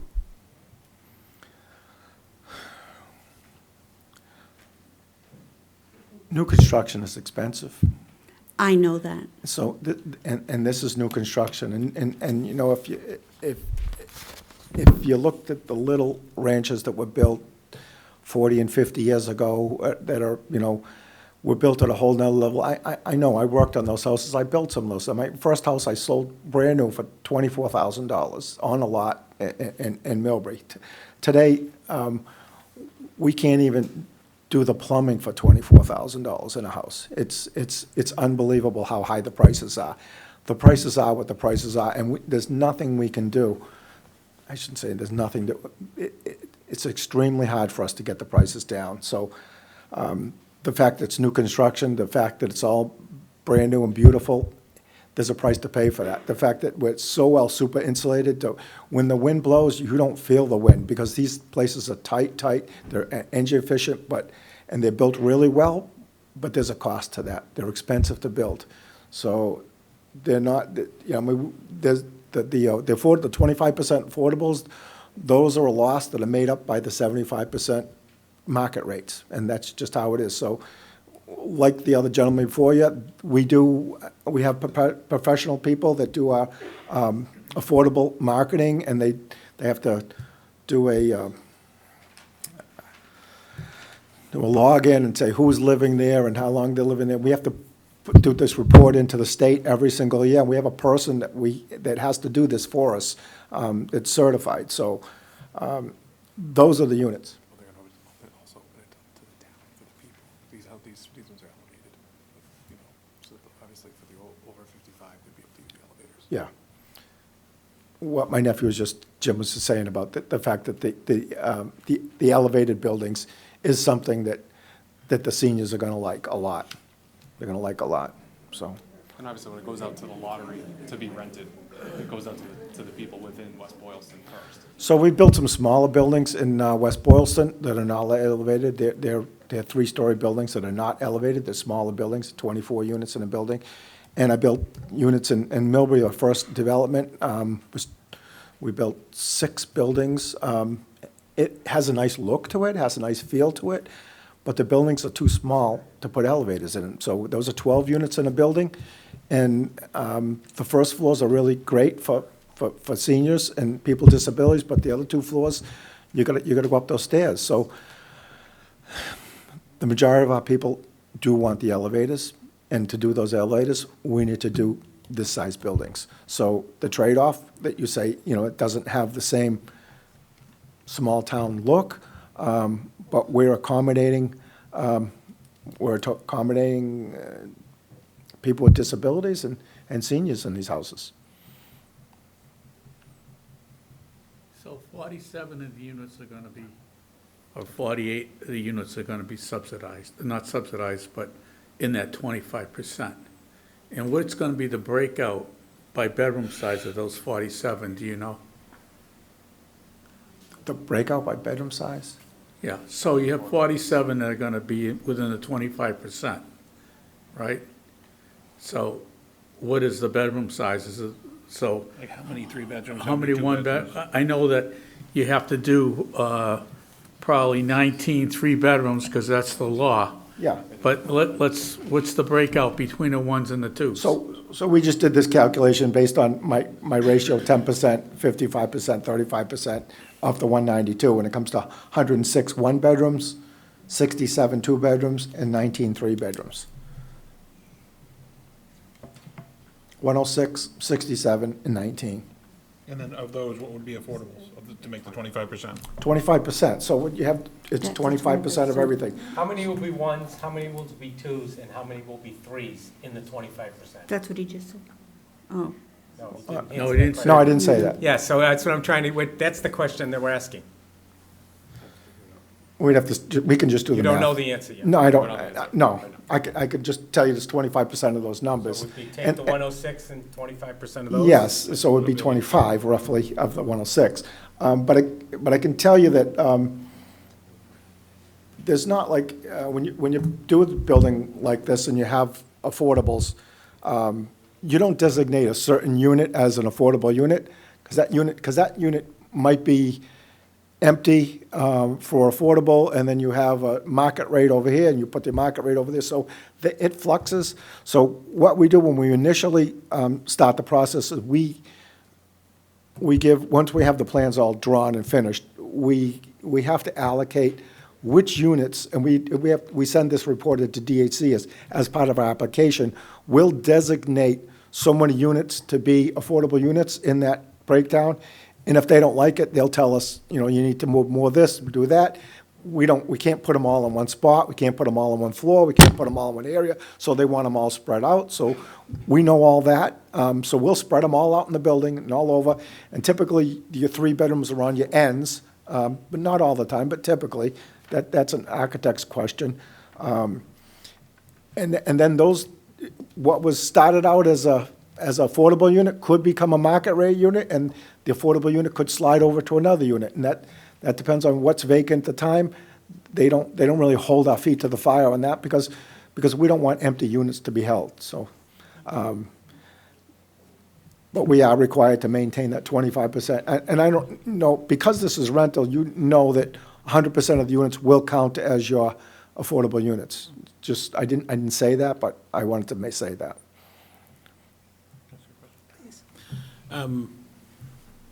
Have you ever done a project that had some grants, subsidies, something like that, to make it a more affordable project?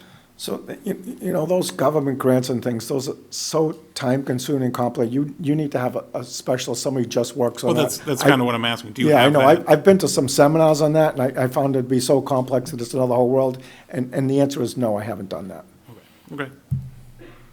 If you got some grant money, we're open to No, working we with you have on the same that. trouble finding it. Yeah, and there's a lot of government money floating around, and if it's available, and if you have access to it, and you want to work something through, we're happy to work with you on that. Well, I was more looking the other one. I don't know. I've been a private builder for my whole life. I have not worked with government grants and agencies that much in the past. Good. With that, we'll open it up for questions from the floor, from the residents. Step up to the mic. And just identify yourself, please. Hi, I'm Carol Buffton. I'm at 101 Good Dale Street.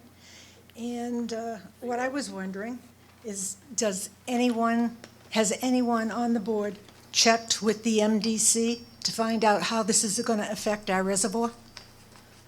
That's not within our purview. No. It's not within our purview. It's not within our purview. The other So- town administrators would be doing that. So who would that be?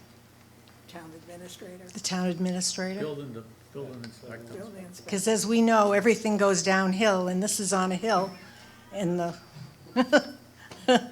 the water is below it. So as we started, if you have concerns that are out of our scope, please contact the select board or the Or town administrator. Okay, I can thank speak- you. I can speak something to that. You know, I've seen things change dramatically in my career from what we used to do 40 years ago when we built a roadway. We put catch basins in and we direct discharge into whatever water course. That doesn't happen anymore. I could tell you that we're required to install water quality units in that separate the oils, that separate some of the fines. We're required to do groundwater recharging in these units. There's a strict set of stormwater guidelines that are started from the federal government to the state to your local that we have to adhere to. So I can assure you that the groundwater and the drainage that's going to be done in this site is going to be far superior to anything that's been done in years past in any development, my own included. That's just how things are built today.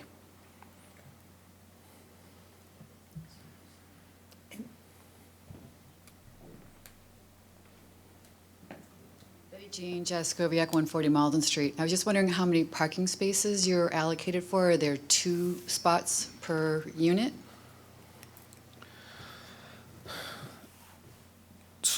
I don't know if I'm supposed to speak directly or if I go through the board. Okay, I just don't want to misstep. So we've worked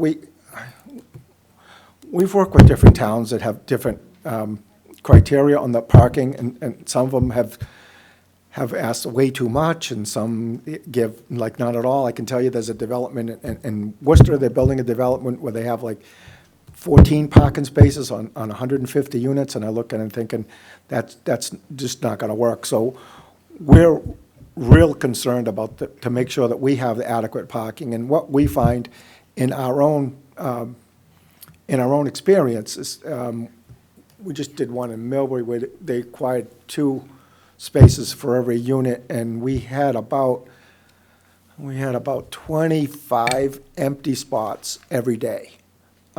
And we don't want to have a development with not enough parking, and we don't want to have empty spots out there that we've just paved this parking lot that's going to sit empty. So it's real important to us to try to get that number that gives us a little latitude.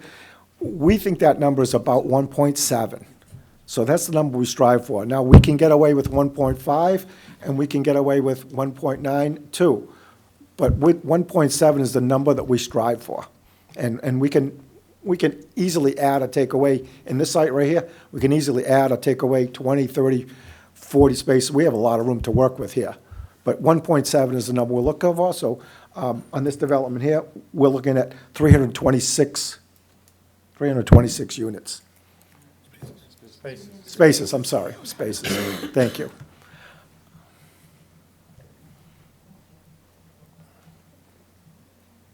To the board, Jeff Gardell, 77 Malden.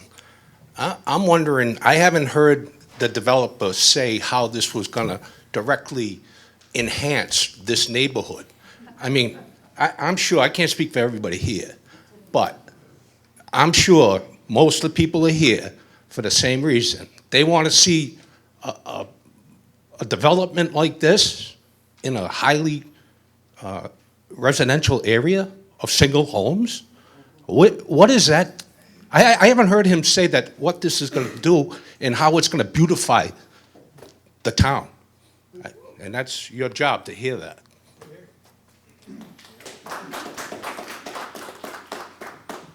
Caution, everyone. I request that the audience control themselves, or I'll have to turn into the history teacher I was. I can, Matt Bofton, I live on 101 Goodale Street. can't hear you. I'm sorry, I'm getting over a cold. Matt Bofton, I live at 101 Goodale Street. I just recently built a house, or I actually remodeled, basically tore down my house in sections and rebuilt it and, enhanced. I pay more taxes, I help the town, I've done a lot of good things for the neighborhood. Increased everybody's property value. What's this gonna do to our property value? do you want me to answer any of the questions, or anyone you want me to answer, I'll answer. I can answer every one of them, or I can just answer the ones you want me to answer. You tell me how you want me to handle this. So you can answer. Okay. To the first question, how we're gonna enhance the neighborhood, again, I invite you to look at my properties. We're a strong advocate of landscape design, of landscaping, and of landscaping, which we think is beautiful. This entrance down here is gonna be beautiful here. The buildings are gonna be very attractive. The grounds themselves are gonna be all manicured, professionally landscaped. The walking trail itself will not be restricted to the development, will be open to the public. If they want to cut through and walk through to the park and use that, I guarantee you that we will have neighbors that will be utilizing some of the amenities in this development here. And we welcome that. We want to be a good neighbor, and we believe that's the right thing to do. As far as helping the town, we're going to be helping with affordable units. We're going to be helping with the taxes. We're going to pay a real lot of taxes. I know that people in here pay a lot of taxes. We're going to pay far more than that in taxes. And we're not, this is all privately maintained roadways, and we're going to pay full water and sewer bills. So we plan on being a good neighbor. Mary Ellen Davis, 85 Pine Arden Drive, and I have a few thoughts. The first being that I'm having difficulty reconciling your argument that this is the perfect location for the proposed clientele that you said were probably majority young people who did not have children based upon the 40B in Boylston and out of the 40Bs you've dealt with, and then the older population. And so your argument has been that it's near the school, it's near the park, and there are two children in the other 40B, so I can't see that that's a valid argument for the location. In terms of the older population, I'm not sure if you're familiar with the park area there, are you? I've been to the park, so I don't know In how. terms of what's available, Pride Park is a playground for children. I've seen the playground park. Right.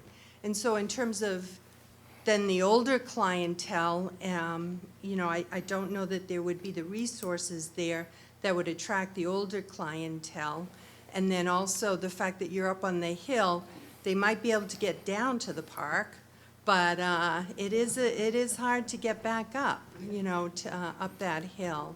Another question I had was regarding the existing home, the home there of historical value. What is the plan for the home?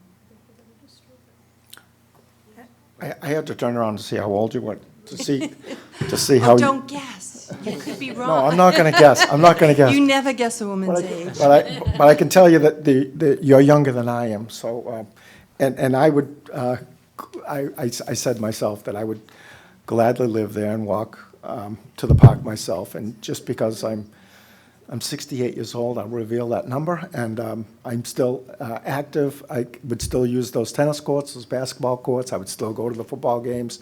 I would use all those amenities, and I would expect other people in my age bracket to do that. Although when I was 20 years old, I thought people my age couldn't get off the rocking chair, but we're doing better. And in any event, the amount of children, that's I may get more children here because it's so desirable to the park. I'm not gonna be able to control that number.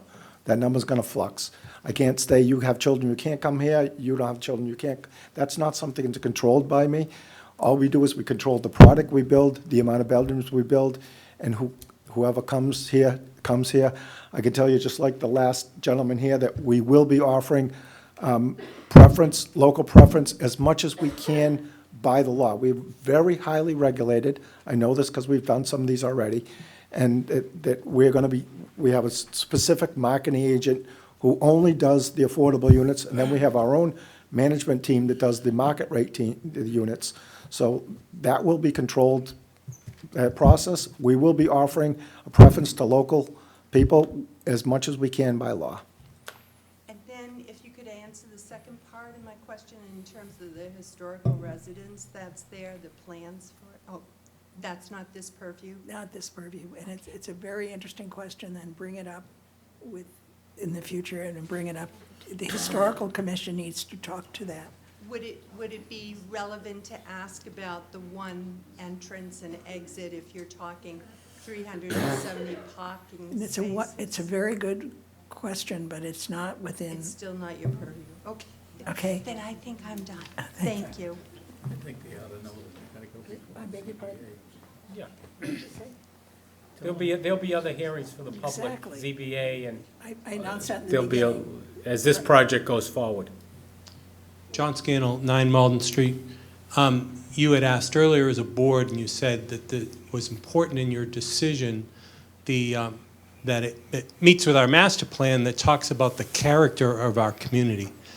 And the applicant pointed out that it was nearby the school, and I guess I would say he didn't point out it was mostly nearby single-family houses, but I would point out our school is only 2 stories high, and it sits at the bottom of the hill, not 4 stories high on top of the hill.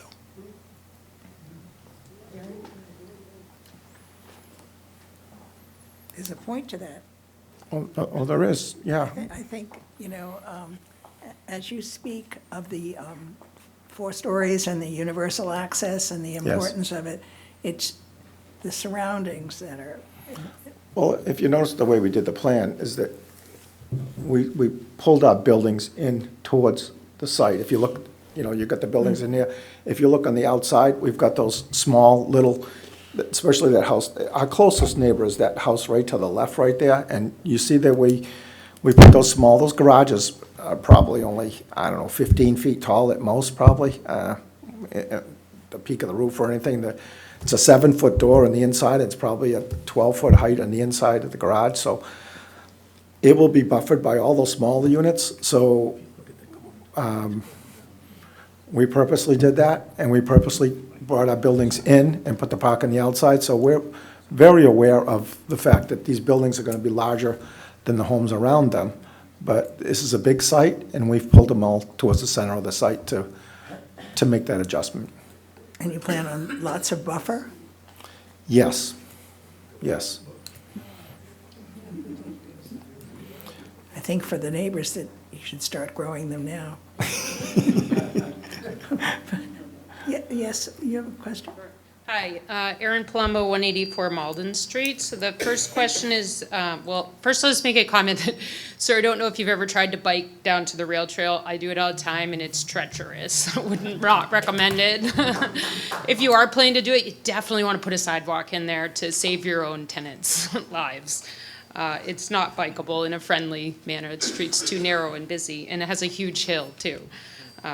Okay, so my first question just for the board is, and I may have missed this in the beginning, but could you provide more details about exactly how many affordable units we need to meet the quota? Because I think there was some maybe moving targets there, and so we were just wondering, where are we with that study, and when are we going to know exactly the number, and how are you guys going about that? 2 points.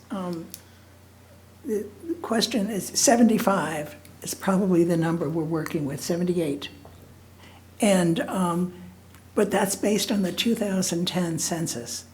And the 2020 census numbers supposedly are available in Boston, but they are not published. Am I correct about that? So, as of now, 78, I believe. Do you have any kind of idea of what that might look like? I mean, do you guys have, kind of have a knowledge of what the 2020 census is, just so that we could say, and when is that going to be legally effective? I'm not sure. I don't know that. Does anyone here know?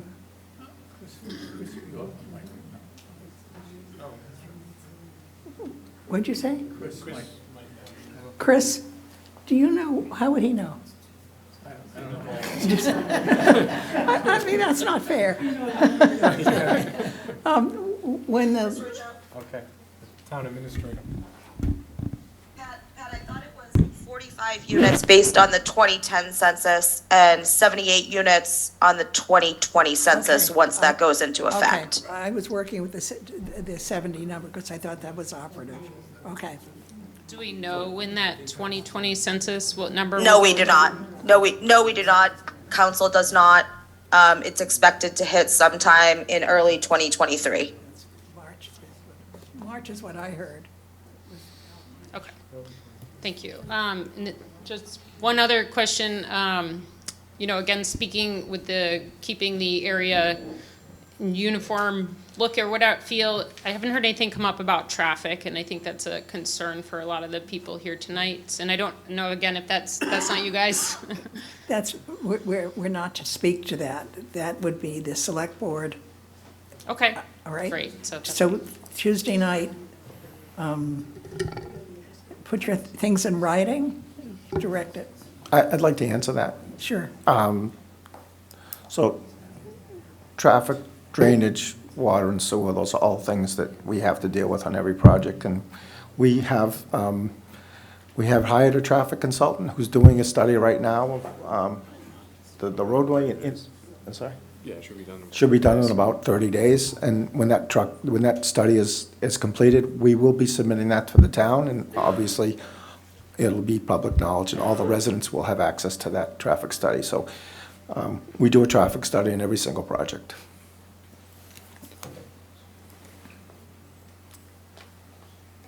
Sorry, Samantha Zappia, 14 Malden Street. On the other project, we talked about community improvements. So if this project were to go through, what kinds of things are you going to help with the town? Obviously, you've been talking about your own walkway paths within this plot, but as mentioned previously, there are no sidewalks. They end at Newton Street. How are you going to provide any sort of community improvements that help with both the affordable housing and in the context of the neighborhood, aside from just a luxury apartment units? Typically, I don't know if we even said this when we came in, that we're attempting to do a LIP project here, which is, and you've had that explained by the consultant, and he did a great job of explaining it. We're trying to do a LIP project here, and as part of the process, we would be working with the selectmen on what needs in the area. They've already mentioned some of the park might need certain improvements, and we're certainly open to doing improvements in that area. Or I'm not going to say we don't have this is affordable housing. We don't have a blank check. If I was building a casino here, believe me, I'd give you the sky and the moon. But this is affordable housing, and we'll do what we can to work with you to provide some improvements to the area, because generally improvements to the area here would benefit our project also. So it makes sense to do that. Also, the fact that we want to do a LIP means that we generally, as part of that process, we do make some improvements to the town. We don't know what those improvements are right now. That's yet to be determined through the process. And to the point earlier, I'm not familiar with all the components of the LIP process, but it sounded like earlier, and I don't know if the board can comment on this, that the abutters will be able to be part of that process, not just the the select board members. So Thank you. the abutters would be part of the zoning board of appeals. The zoning board of appeals is the ones that are going to permit this. We're here now, I think, as a courtesy to both parties to talk about this, and what the general overview, and we do seek your support on this with the selectmen and with the zoning board, but the lip is decided from the selectmen, whether they do a lip or not, so there'll be some negotiations there. And then there'll probably be more negotiations with the zoning board of appeals, so that's how the process, in case some of the residents didn't know, that's how the process is conducted.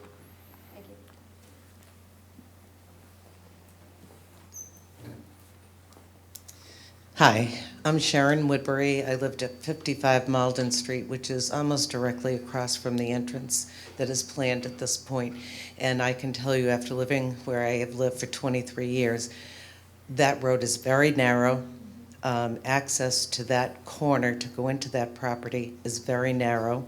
And two things. Would there be any consideration of not putting in elevators and having two-story high and having an exit that goes out to Newton Street so that the traffic is not constantly coming and going in a very bad corner, I might say as well? I just wondered if there's any consideration. I don't know why it's being said that we need an elevator here if this project should happen. Is that something that the town wants? A community that has elevators for low income or whatever housing for this, I'm very upset, so I'm sorry, for this site. Why does it have to be 4 stories high, which is, I think it's going to change the whole makeup of our town. I worked very, very hard with my husband to build, and not to build, but to purchase the house that we live in. We love our land. We purchased it because it was on a quiet street, a dead-end street. It was a beautiful street where everybody cares about their property. And anyone I've talked to, even my friends in Worcester, just think this is obscene. And I'm sorry, I do as well.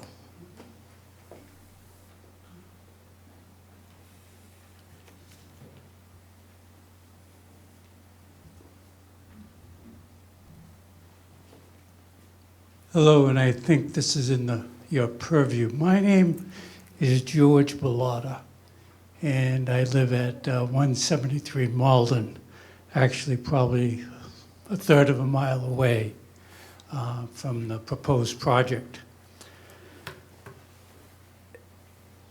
I probably go on the Malden Street 2 or 3 times a day. I'm retired, so I just putt around. And my one comment basically is that the scale of this project will overwhelm the property and the existing neighborhood. I'm sure the buildings will be fine, et cetera. I mean, in terms of the developers, quality control, et cetera. That's not the issue. We are drastically, with this project, we are drastically changing the character of this area of West Boylston.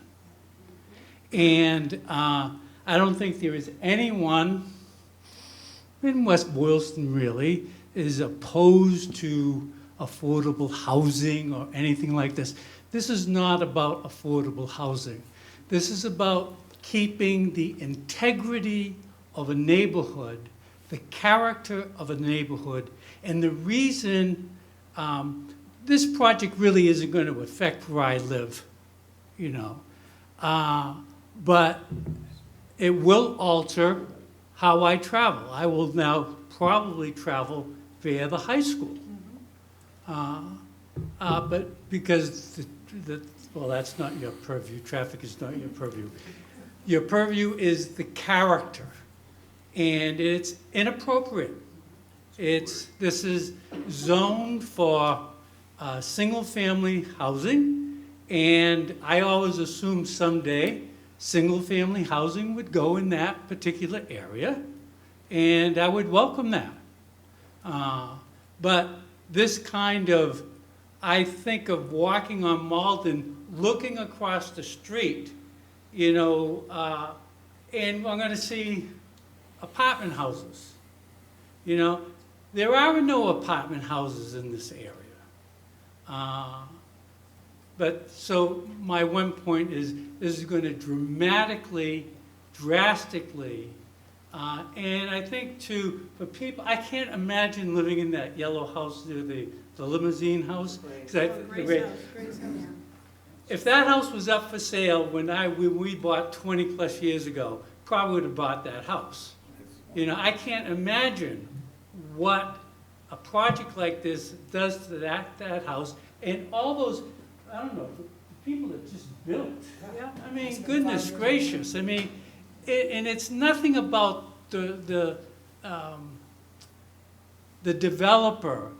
You're in a business to build housing, and you probably got a good price on the land, etc., and trying to do your thing, and I appreciate that. But it's the wrong, I would say, my humble opinion, it's the wrong kind of development for this particular space. Thank you.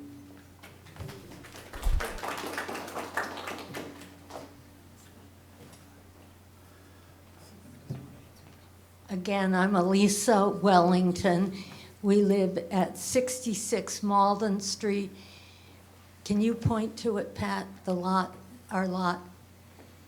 I'm not sure which one it is, Tom. Oh, there it is. Next to the one that abuts them with the triangle in the back. That's our backyard. It's the white farmhouse. The- Yeah, the house is not on the map. I didn't think, No. It's just off the side. It's the house that Victor Edwards bought in 1910 with all the property around there. And then he built his mansion that's going to be torn down at that time. And the reason he moved out there and bought all this land was because the Wachusett Reservoir had just completed the dam, and he wanted a view of the reservoir. And at that time, there were all open fields there. And at that high elevation point is where his house is, and he could see the reservoir. And then his chauffeur, he was one of the founders of Morgan Construction Company and held many of their patents, enabling Morgan to build steel plants around the world. So he was very well off. And he served on the Parks Commission in West Boylston for many years and was responsible Elisa. for many of the parks. That's Pride Park and the school. Okay, I won't talk about parks anymore, but that's what abuts this land. And I want to emphasize that, first of all, Mr. Benincasa has told us how wonderful Cobblestone Village, a 40B project in Millbury is. Well, that is only 3 stories tall. And what he's proposing here is much taller. And I also want to emphasize that when we went down to look at it, that is not in a 1-acre residential zoned area. It's in an area with very dense old houses and factories, some of which appear to be falling apart. So there, it's probably an improvement to the neighborhood. But I don't think this project he's proposing here, of very dense housing and huge parking lots, is going to improve our neighborhood or the town's neighborhood. And I would just like to ask him, what town zoning regulations are you not following in the plan you have submitted up here? Setbacks, I'm very concerned about, because we're going to be looking out at, I think, an 83-car parking lot at the back of our lot that comes right up to our property line. And those garages come right up, the top one, that little garages on the left, they come right up to our property line. And yet there's a walking path between the building and our property line. So if the person takes 2 steps off the path, they'll be in our yard.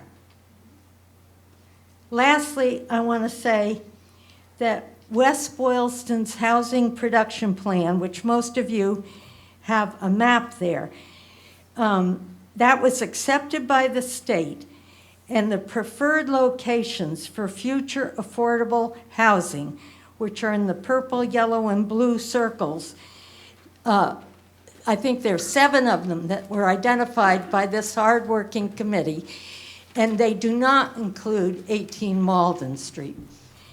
And my feeling is that, also I want to mention that the town's master plan and all the open space and recreation plans that have been put together for the past 30 years identify 18 Malden Street as a site that the town should acquire for open space, conservation, and recreation. It's in all those plans. And so I think if this committee wants to follow the recommendations of the planning that's been done for the town, they ought to say this project is in the wrong place. If you look at the map that I passed out, this land abuts the only open space left that abuts Goodale Park and the school's property. So it's the only open space for new athletic facilities, for school expansion. It just does not make sense to put a very dense 17 units per acre on land like this. Thank you. So I just want to say, Elise, you're a direct abutter to me, and as a direct abutter, I would be happy if you accept an invitation to meet with me and to review this either at my office or at your home or the site of your choice. I'm happy to do that with any direct abutters, because we recognize that we do have more of an impact on the direct abutters than anyone else. So I give this invitation. You can take me up on it, or you can just wait and go through the process, and you can speak out at the meetings. Whatever you choose, Elise. Thank you very much.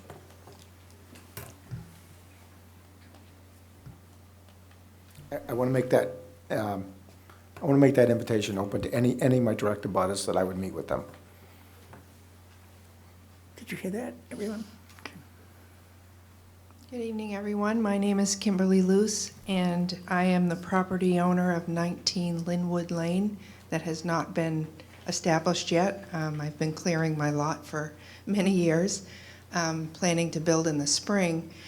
My question is to the town, that you have a quota for affordable housing and how many units you need, so I understand 78.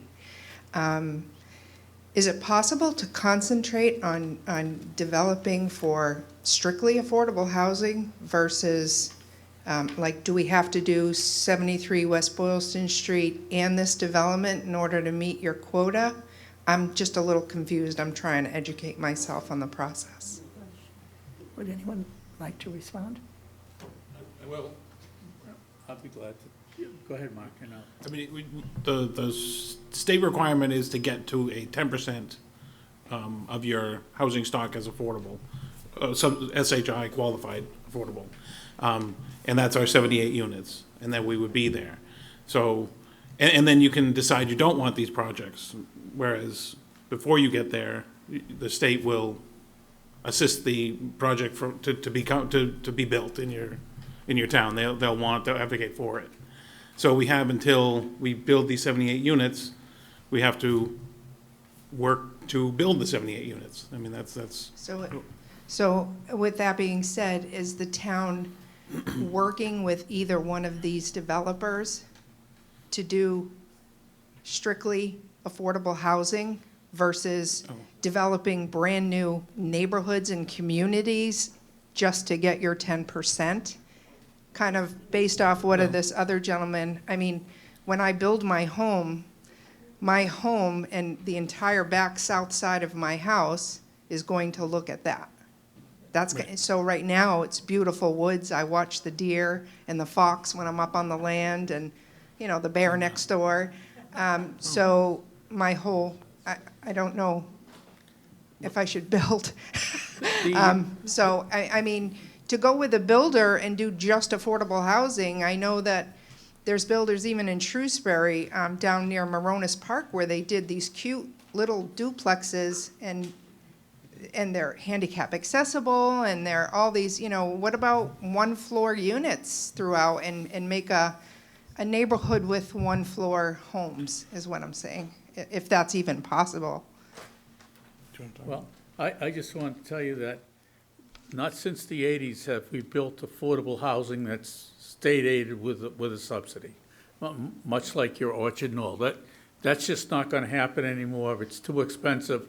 So with some social engineering, the state said, well, we'll encourage the developers by passing this 40B law back in 1969.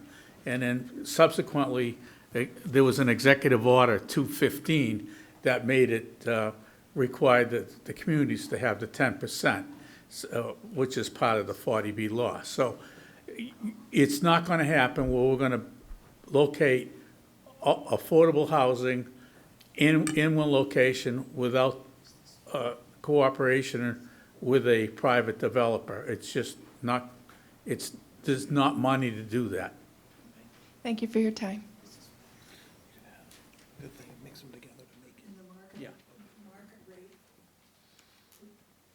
Component is essential for the financing. Hi, Mark, 104 Goodale. I had two questions. Thank you for putting this on. My first question was for the developer in regards to a note earlier about how this is a great opportunity for teachers to live here, being next to the school. I come from a family of teachers. I'm curious if you've ever seen a teacher's pay stub. No. Okay, if you saw one, then you wouldn't have said that. Second question is a follow-up on actually your question, which never received a response, regarding elevators. Can you spell out the economics in regards to needing 4 stories to make an elevator cost-effective? I manage a building. It's a 2-story small commercial building with an elevator. Works fine.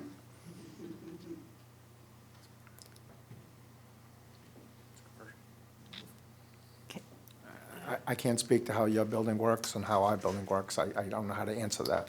Okay, thank you.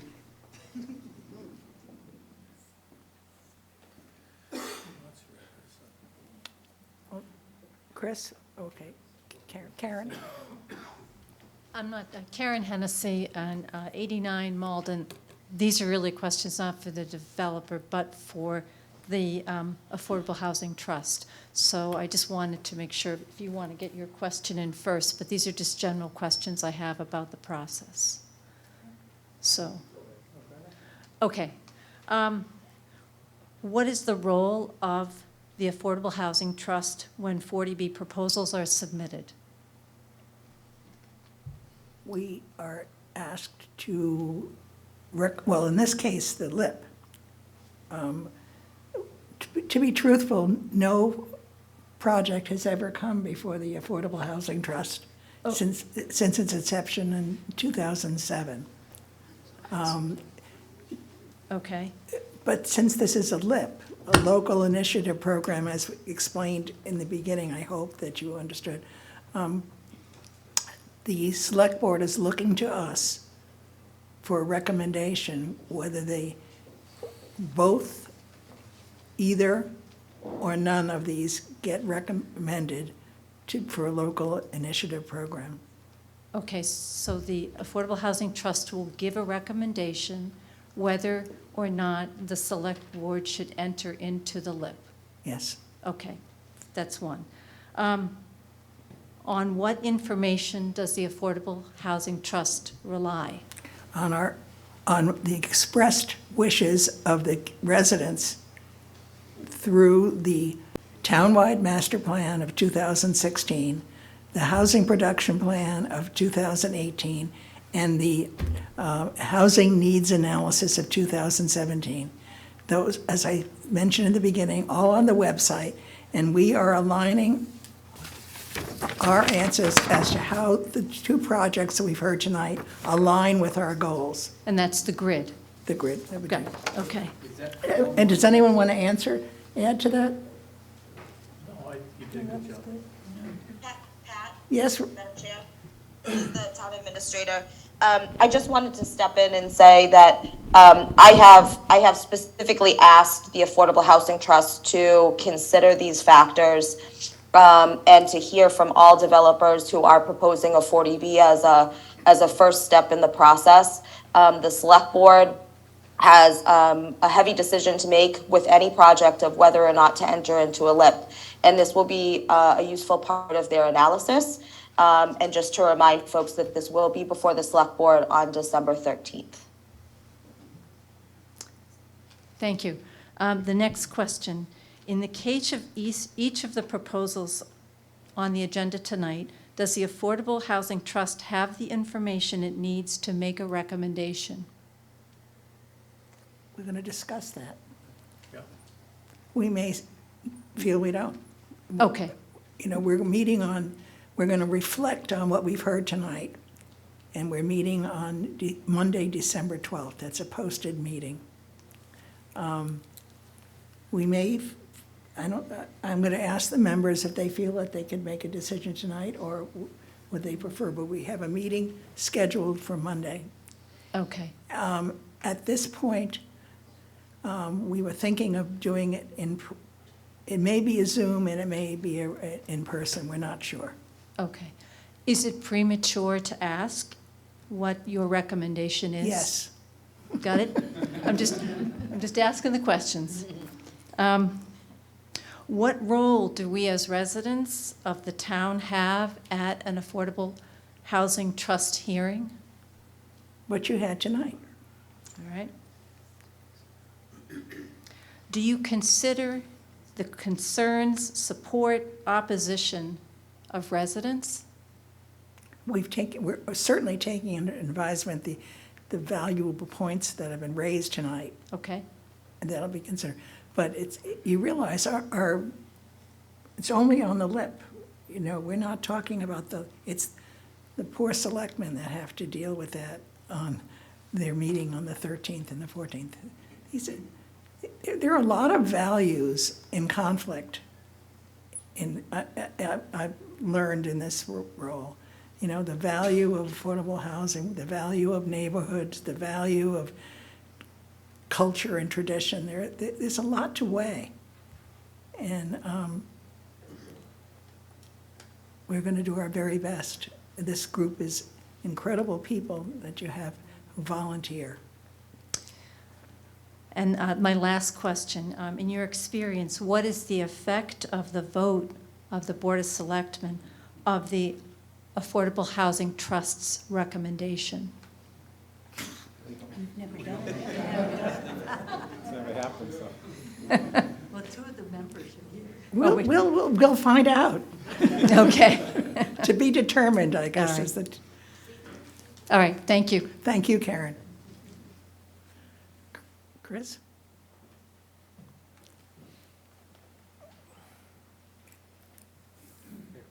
Again, a couple of questions. I think you've heard some of the concerns of the residents around this development. Perhaps you could put some at ease with some of your other projects that you've built, 40B projects, where you've worked with the communities and provided them with something back other than meeting their 10% affordable housing requirement. Give you an example. I mean, for instance, I don't even know if we have a fire truck in town that could reach 4 stories, but that's something that would have to be addressed. And other things. I mean, just so perhaps, I'm sure you've run into this with other projects that you've done like this, and maybe just elaborate a little bit on that to help us. I mean, one of the things that I had considered also and is in our townwide plan is smart growth. I think you addressed very succinctly the energy efficiency and everything that you're bringing to the table with these buildings, which is certainly appreciated. But along those lines, the other thing that's in our townwide plan that doesn't sound like it was really addressed was, design enhancement to basically fit the neighborhood. And I know that you're somewhat confined with that, but again, you're dealing with, you've reached out, and I appreciate you guys both reaching out to meet with direct abutters of the project. I would maybe,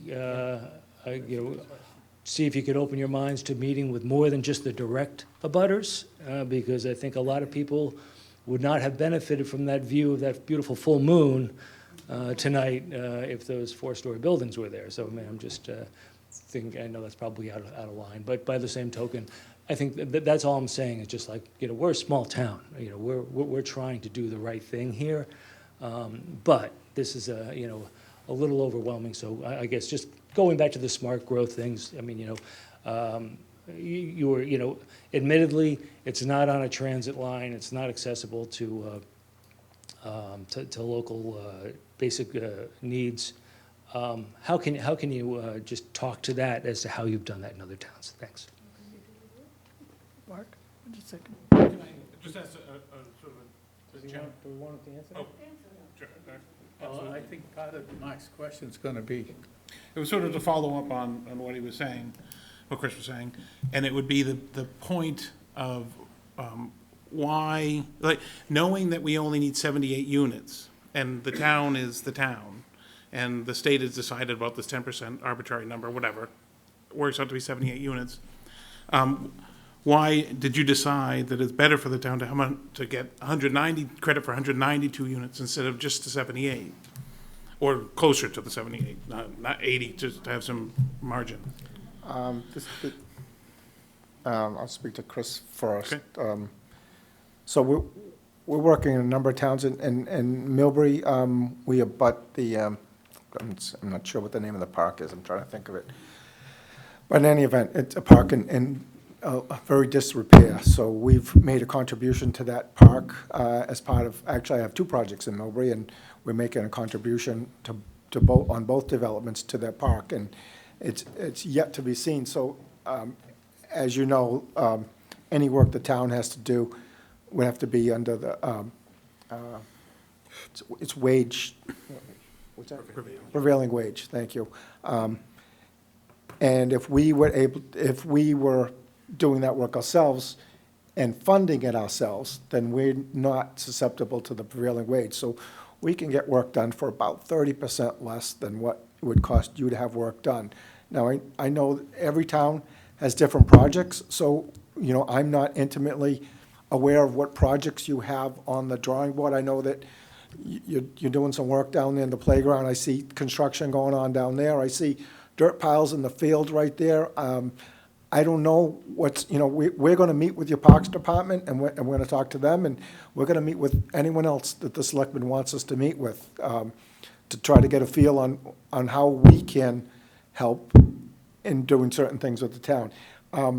In the town of Auburn, I know we're working with the water department over there because they have a particular situation in the water department where we're going to make some improvements over there. Again, I don't know if they would be making these improvements if it wasn't for us and actually another developer. So two developers together are coming up and doing something substantial that may not have happened. It's to help the emergency water supply in the town of Auburn. So each community is different. In Boylston, we went back and forth with certain improvements with pumps and intersection improvements, and it ended up, we just made a cash contribution over there to Boylston in order to get the LIP support, the support of the selectmen in Boylston. So no communities, every community is different, the people are different, the needs are different, so we're flexible, and to meet with the selectmen, generally would work this out with the selectmen, they would direct us to the department. So at this point right now, we don't know what the answer is, but we're open, and to meet with the parks and things. What was the second part of that question? Why we chose, or why you went to 192 instead of closer to the 78, which is really what we would need in a 40B. Well, again, the elevated buildings, I know they're big buildings. I come from Worcester, but I grew up in Sutton and Westboro, small little towns like your town too. I actually lived in Boylston for a number of years myself, so right around the corner. I know it's a big looking building, but it actually works better for our clients. That elevator works better for our clients. That's a place that we can get higher density, which keeps the costs down, and the elevator itself, I've been through this with my marketing department, and they said that there's a huge need for elevated buildings. As far as the density, it seems like a lot of units, but we've got a pretty wide open space site there, and we're running 14 units to the acre here is what our density right now. We could easily do 20 units to the acre on the site and still have it be a nice safety with no life safety issues. We could easily do 20 units to the acre.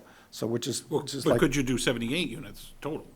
I mean, what makes you decide on the number? 78 units is not cost effective for the site, no. But so it's based on, Well, there is economics involved, and then there's a lot, it's not just one factor, it's a lot of factors, but 78. it must be a mix, yeah. Yeah, it's a mix, but 78 does not work for the site, no, sir. Okay. Ellen Dunlap, Linwood Lane. When the project was first presented to the select board, I believe that the two lots that the Eberts own on Newton Extension were talked about as well, but that's not included in the site plan that we see. Are those two lots part of the purchase? And do you have use, if yes, do you have use for those lots? We have use for everything. It is part of the process. And we have done, as you can see, they're blank, so we've designated nothing to be on those lots right now. So you'll have no construction there? I didn't say that. I said we have no plans right now.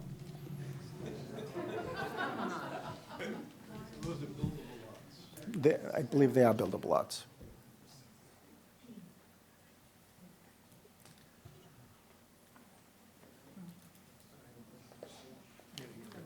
They're not part of the 40B. They're not part of the 40B application. Carl Harmon, 185 Malden Street. Two comments. I'm sorry about, I am terrible on names, but the chairwoman of the affordable housing says this is not affordable. What's being proposed? I'm the chairperson of the Housing Authority. Okay. And your view is that what's being proposed here is not affordable. Okay. And you also made a comment that has struck home with me that this is creating a community. It isn't fitting into anything.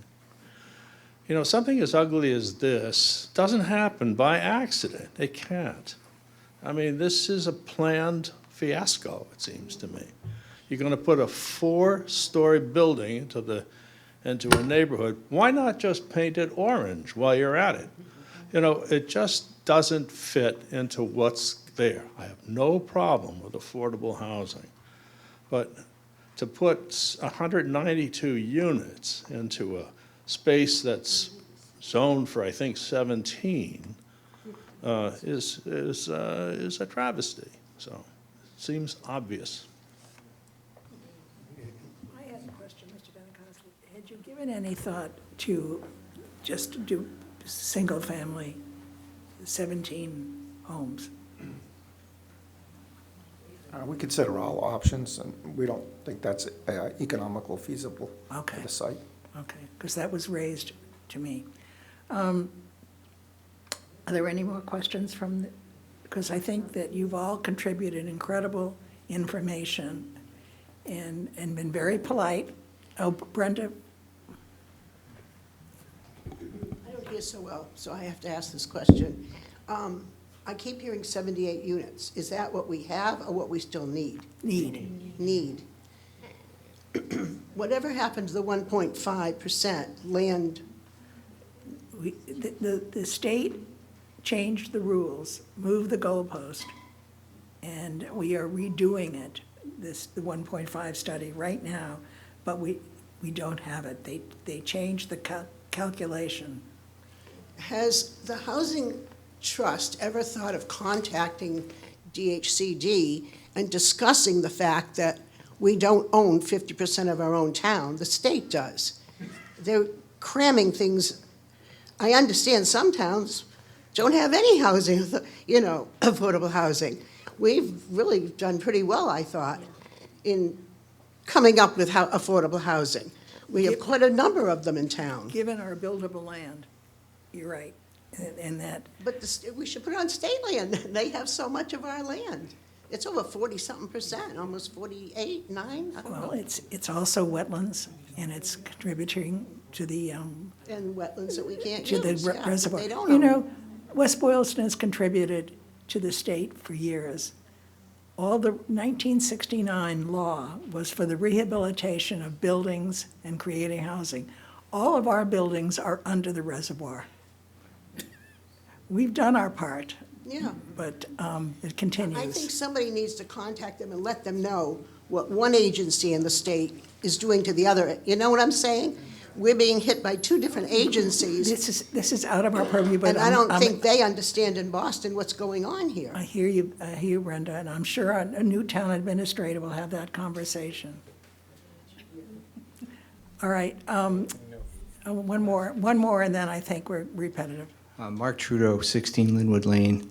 I just wanted to offer, to the Casa Builders team, if you would like to work with the town and creating something here that's appropriate for this space, I think you could get traction with some smaller apartment blocks and some small single-family homes, and perhaps some duplexes, and perhaps a couple of big single-family homes, and build this out in a way that takes care of sightlines and provides more of a natural transition to the surrounding neighborhood.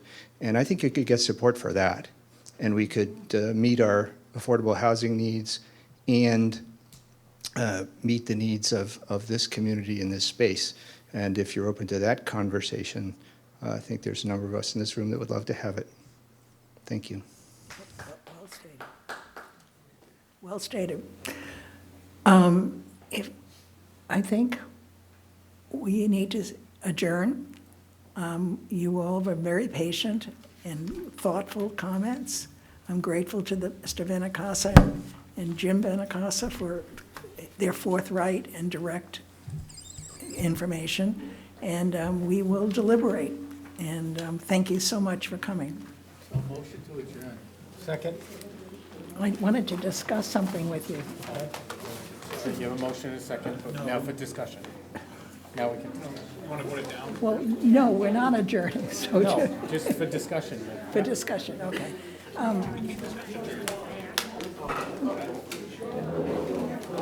No, don't turn off the mics. You can't turn off the mics. You can't. Folks, we're still having a meeting. If you'd like to step outside, we still have to talk.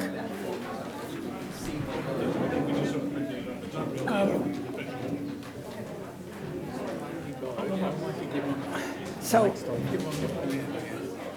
all right, so Monday, we'll meet. Okay, there was question about whether a third project was coming, but neither one of the principals can, The recorder still needs to pick up our meetings. oh, I'm sorry. We can either do it by Zoom or in person. What is your preference? And there's no presentation? If there's no presentation, right, If there's no presentation, it doesn't matter, I'll do Zoom. Zoom. How many people would prefer Zoom? That's mine, I don't know whatever. But how are we gonna know that before we set the meeting? Well, Did they say they're not coming? Or? There was one who definitely could not come, Madam Chair, but there's one who's still trying to rearrange his schedule. So it's still a possibility that they might be available on the 12th. Okay, so when are we gonna know, Jen? Let me just check my email again. Hold on one moment.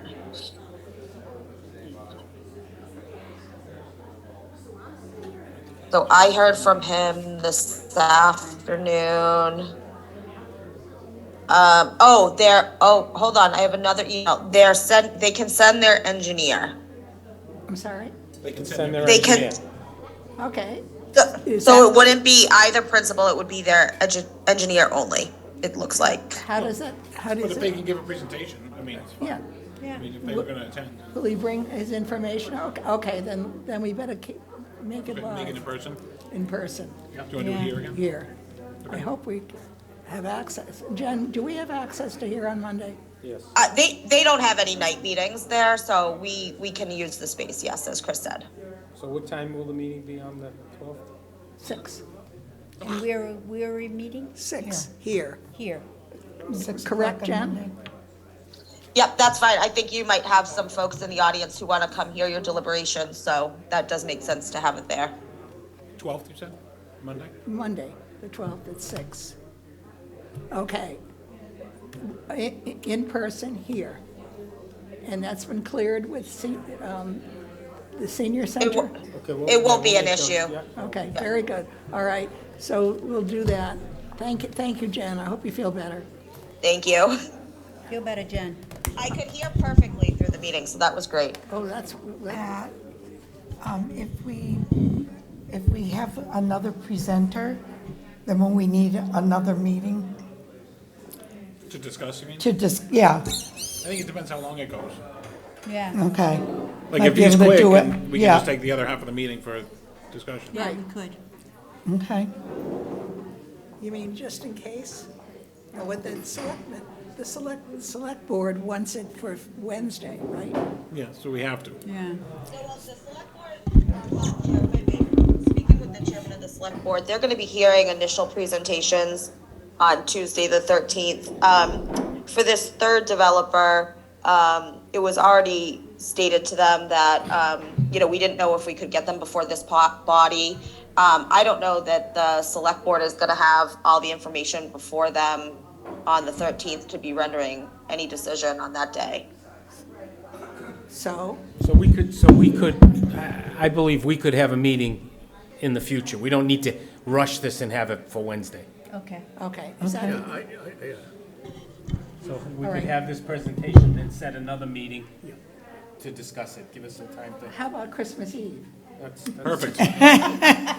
So we can so we'll just do the meeting, the presentation Right. on Monday, and then we'll set a meeting to iron out all the. Yeah, because I'd like to hear what this other 40B is before I make my Absolutely. decision about Can we any of ask, this. can we contact the applicant, or the presenters and ask more questions if we want to? I'm sorry? Like if one of these guys, if we had a question that we figure they didn't answer, can we get back in touch with them?